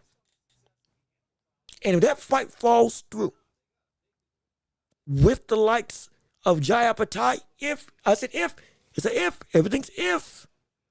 Everything is hypothetical. And the open opportunity's there. And Bivol still ain't ready yet, light heavyweight. He's going to heavyweight. Let it be there. It's a lot to go. I know. We're going to find out if he can really do what he can do at heavyweight. If he fights and beats Zerto. But if he does beat him, and Usyk said he got 5 more fights left in his career, with the way Benavidez is moving, you ain't got to say that it's likely it's going to happen. You can even say it's not going to happen. That's perfectly fine. I'm simply telling you, there is a possibility. It's there. He's going to fight Usyk. There's a possibility. If Usyk is there for the taking, he'll fight him. He'll do it. I promise you, as much as you may think that it's crazy, if there is an opportunity to make it happen, and Benavidez keeps to this same consistency of taking on bigger tests whenever they're available, not wasting time, he'll fight him. Will he win? I don't know, but I don't think so. But he'll fight him. He'll do it. Man. I guarantee you. He will do it. Cardenas versus Vaca is an insane fight. Yes. Cardenas versus Vaca. I can't remember when exactly that got signed, but it's happening. And brother, that is a wild fight. That's a wild fight. I really hope Cardenas paces himself a little bit more with the way that he throws those hooks, but the speed at which he can throw them shots and counter. As long as he doesn't throw to the point that he tires himself out, somewhat like he did against Inoue. Hey, man, he can be a problem. He can be real, and he got a following. He got a real following, man. I'm telling you. I feel Lamont feels he deserves better. I mean, I can understand why. We're looking at a Lamont Roach who has felt that he's been done wrong when in both fights we've said, the momentum was going his way. And I felt he beat Tank. And I felt he fought his way up to a draw with Isaac Cruz. And I'm dead serious. If you think that he won that fight, you can make a great argument for it. There's no question about it. He has been in the very midst of these fights with top-level contenders. What he feels, I don't know what else I have to do to win. I don't. And that can be a frustrating position to be in. Because these should be my opportunities to go and take hold of. Not getting any younger. And I don't want to be in a position where the one time I lose, all this momentum goes out the window. I get it. I truly do. And that's why I'm saying I feel bad for him. Because he's been in a bunch of nip and tuck scenarios. One that was undeserved, like with Tank, and the other one that was legitimate, where it was a legit 50-50 affair. It's like, if I was him, I'd be like, brother, do I got to knock somebody out? Is that the only way I can win? I got to knock somebody out to get a victory? That might be how he feels. That could lead into how he changes his fighting style. Who knows? But man, it's like he just wants a fair shake. He absolutely does. Absolutely he does. And at least in his mind, he feels it. And Roach deserves better. Maybe Turkey puts him on the show. If I have no doubt. This ain't me glazing. I ain't paid for nobody. We ain't doing that type of mess. Because trust me, if I was taking money, I'd tell you, and I'd still be saying the exact same thing. Because of how Turkey operates with what he wants on these cards, Lamont would or will have earned himself a shot at fighting. Not even a shot. He's earned himself an ability to fight on the ring. He's earned that. I would assume if I was Turkey, when he promoted for that matter, I'd be quick to try to get that fight. If I can get that fight off of PBC and put it on my card, I'm doing it. Lamont showed he's worth his weight in gold, and he can make for an entertaining fight. He can be an attraction, and he can consistently be up with the best or some of the best that are out there. You're never going to have a rough, or you're never going to have an easy night with Lamont. And you're not going to have a night where you won't get a great show, at least against the elites. So I would, if I'm Turkey or anybody, I'm trying to get Lamont Roach on that card, on my card. I'm trying. Because now it's been too consistent to not have some rapport with fans and with pundits and with peers. Hey man, this brother's legit. I'd do it. If I was him, I'd do it. I would do it absolutely. Tank is now getting upset because the opponents he beat are running it back. I don't think he's upset that his opponents are running it back. And hear me, hear me. I don't think he's upset that his opponents are running it back. I think he's upset that that the sport is drifting away from him as the center. That's not me saying that he said he wants to retire. He said he's when he only got a couple years left and he's done. The way he's been moving, we don't know. The whole situation with he recently responded with what was going on behind the scenes with him and the abuse case and with Jake Paul and how we had to back out, all that stuff. We can go back and forth with all that till the cows come home. What Tank is tired of is the criticism against him, the call to do work when he feels he's already done enough work, and the inability of the sport to stagnate without him being there. Or rather, to better put it, the ability of the sport to move forward without him being there. Because now the noise for Tank is gone. And even when somebody does say, hey man, you saw that tweet on social media, somebody say, hey man, the sport is, it's a buck or it's a mess. Or it ain't the same without you in it. And he essentially said, cuss them out over social media. Like, hey, forget you. And so it's like, looks like he's turning against the fans that support him. He's already turned against the people that are criticizing him. He feels that the world is his enemy, at least from an outside perspective. And everybody's a target now. And everybody hates him, even if they don't. And everybody's against him, even if they're not. So he's going to move and react accordingly and violently from the standpoint of aggressive rhetoric against everybody. Every response is a condescending response. Every response is laden with the emotion of, shut up, you don't know what you're talking about. Even though people are just saying, hey man, we want to see you around. We want to see you fight the best. It's not.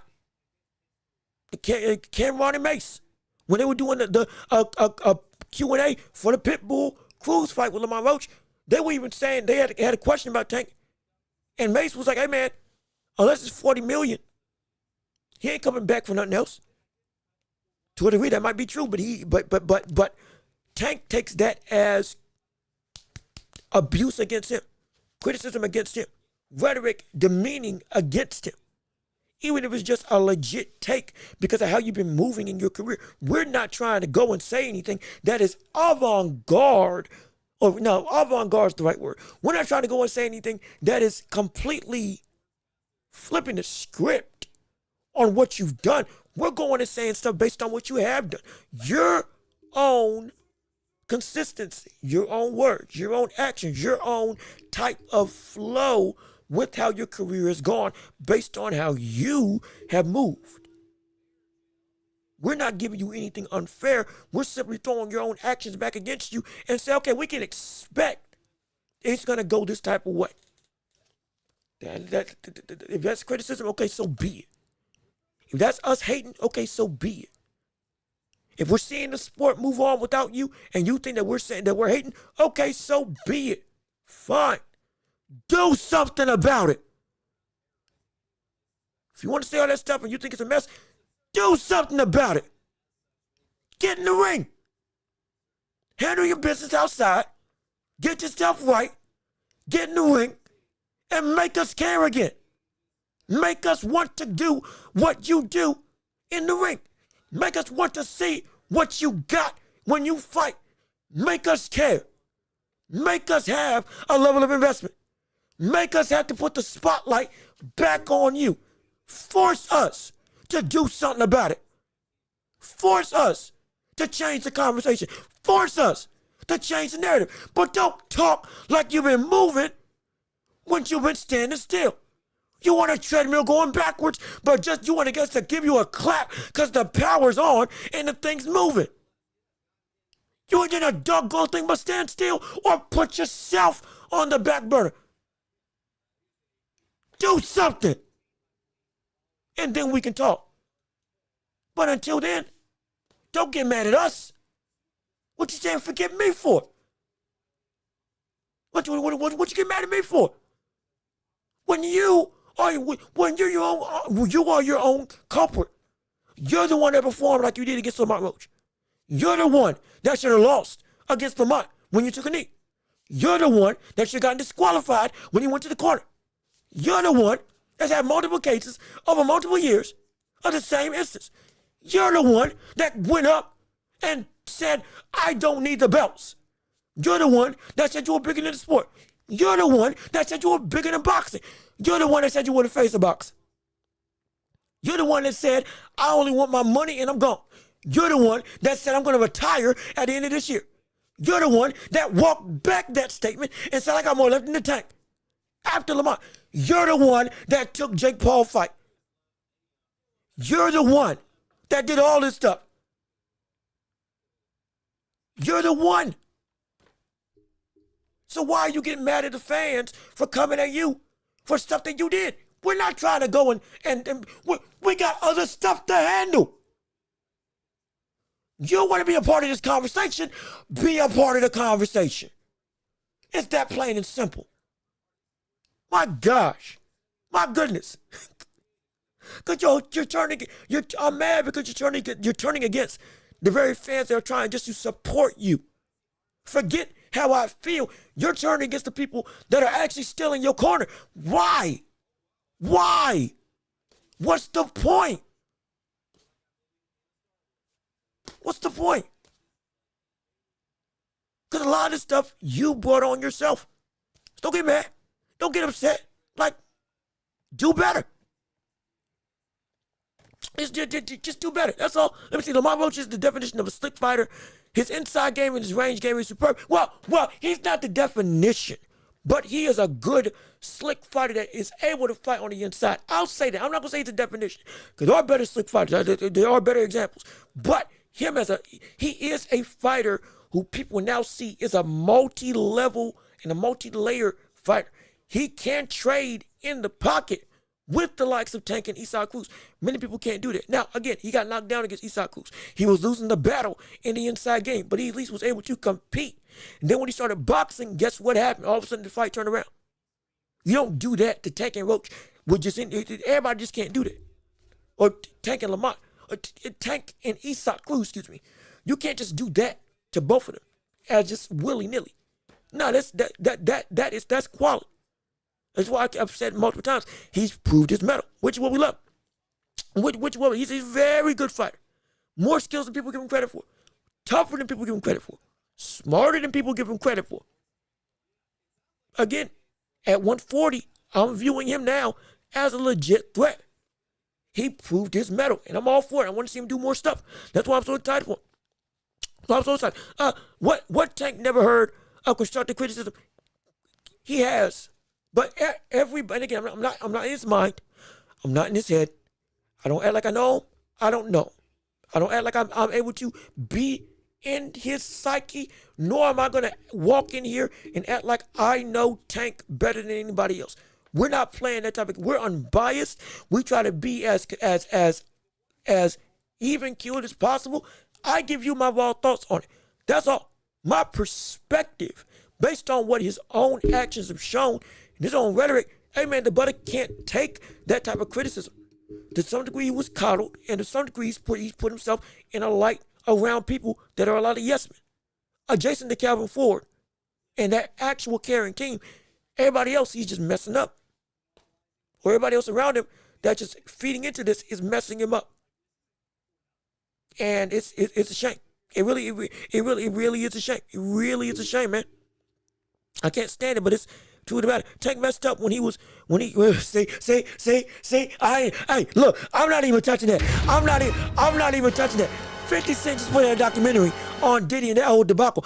I need to watch that documentary. I'm not gonna lie, because apparently there's a whole bunch of information about how the jurors failed the victims and failed in that court. Some of them fanboys and fangirls. It's a shame. I'm not touching that. Devin Haney, Tank Davis, all that. Hey, yeah, whatever they did, they did. Lord knows, I hope it ain't nothing bad. Lord knows. Good gosh. But I'll stand as far away from that as possible. Because Lord knows, I ain't trying to get back to none of that. I ain't trying to get back to none of what they had going on. I'll tell you that right now. But you should watch the Monaco card. No, I am.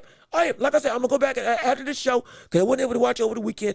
I'm going to watch it after the show between today, Wednesday, have it more conversation on Thursday, be able to talk about it in more great detail because, again, I want to give you all the best stuff possible. And if I can't talk about stuff in its apropos nature, I'm going to be straight up with it. So that's why I said I'm going to watch it after the show so I can see everything that's going on. And so we can come through and have a better conversation about the whole. But Conor Walker can be a massive threat in the welterweight division. He cuts off the ring very well, and he does not smother his work. He breaks men. I'm going to watch it. I'm going to watch him and see.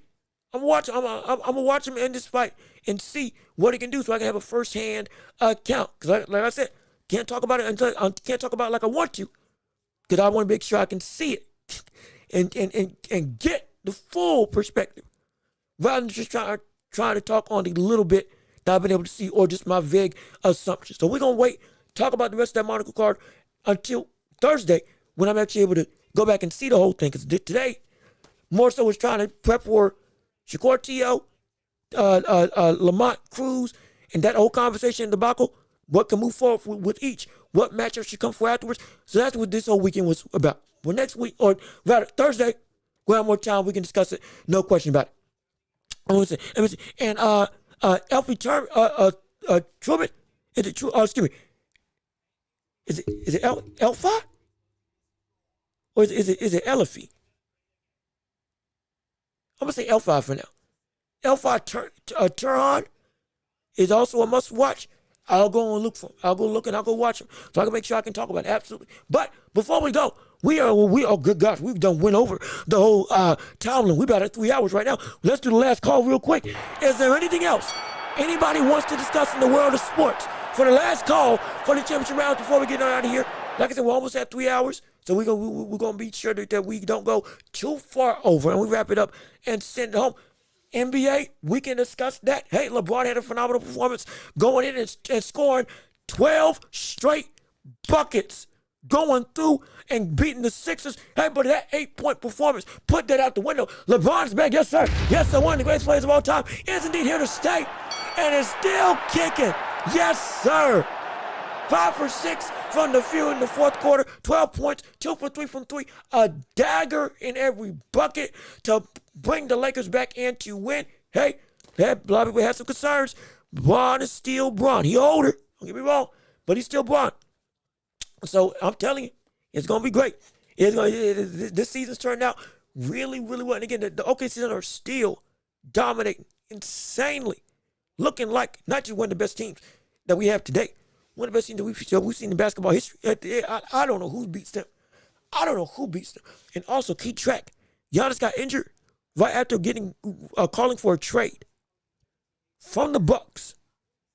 So I'm telling you now, look out for any and everybody to come through and get some deals. More specifically, look out for the Knicks and look out for the OKC Thunder. You think I'm playing? I'm not. OKC got the pieces and the tools to be able to trade for Giannis. You may not believe it. They got it.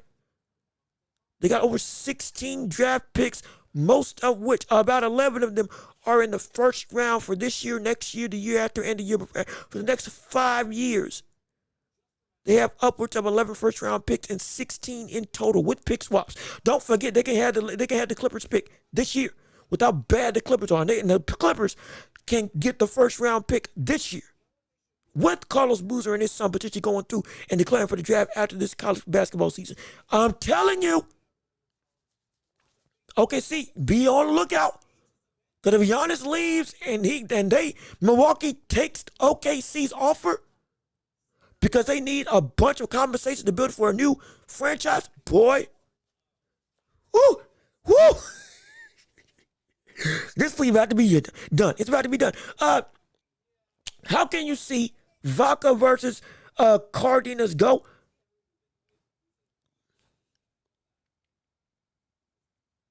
I can see a late round stoppage for Cardenas. But, again, I don't want him punching himself out with the hooks like he did against Inoue when Inoue started making a miss. I'm not saying Vaca is as slick of a fighter as Inoue, as defensively sound. I'm not saying that. But I'm saying that same threshold can happen. Now, if that doesn't happen, okay, yeah, I think he gets a stoppage. Probably around 10. And gets a stoppage against the KO. Because he's still carrying that 130 level power down to 122. It's still dangerous. It's still bad. It's a bad brother. It's a bad brother, man. But he can easily dig his own grave if he builds upon the same mistakes. And we don't want that. But if he doesn't, I got it for a 10 round. I got it for a 10th round KO in a very competitive fight against Vaca. But that's why. What's your prediction for Sky Nicholson this weekend? I'm hoping, I'm praying that she gets another knockout. If this streak of KOs and this newfound version of her stays true, I got her knocking her out. I got her knocking out her opponent. I do. Or at least doing some real damage, doing some real aggressive damage that will entertain the crowd. I don't want her going back to the same quote-unquote boring style that has been put on her as a moniker by fans and even by Devin Haney. Which is ironic that he's calling somebody boring. But even still, I digress. If she can go and show up and be the same mean-spirited, aggressive, voluminous, or rather more deliberate puncher as she showed in the last two fights. All right, now. That could be the sign of a whole identity change for the better, which I would love to see. Yeah, there's a difference between constructive criticism and just plain you suck criticism. There is. There absolutely is. It hasn't been you suck criticism.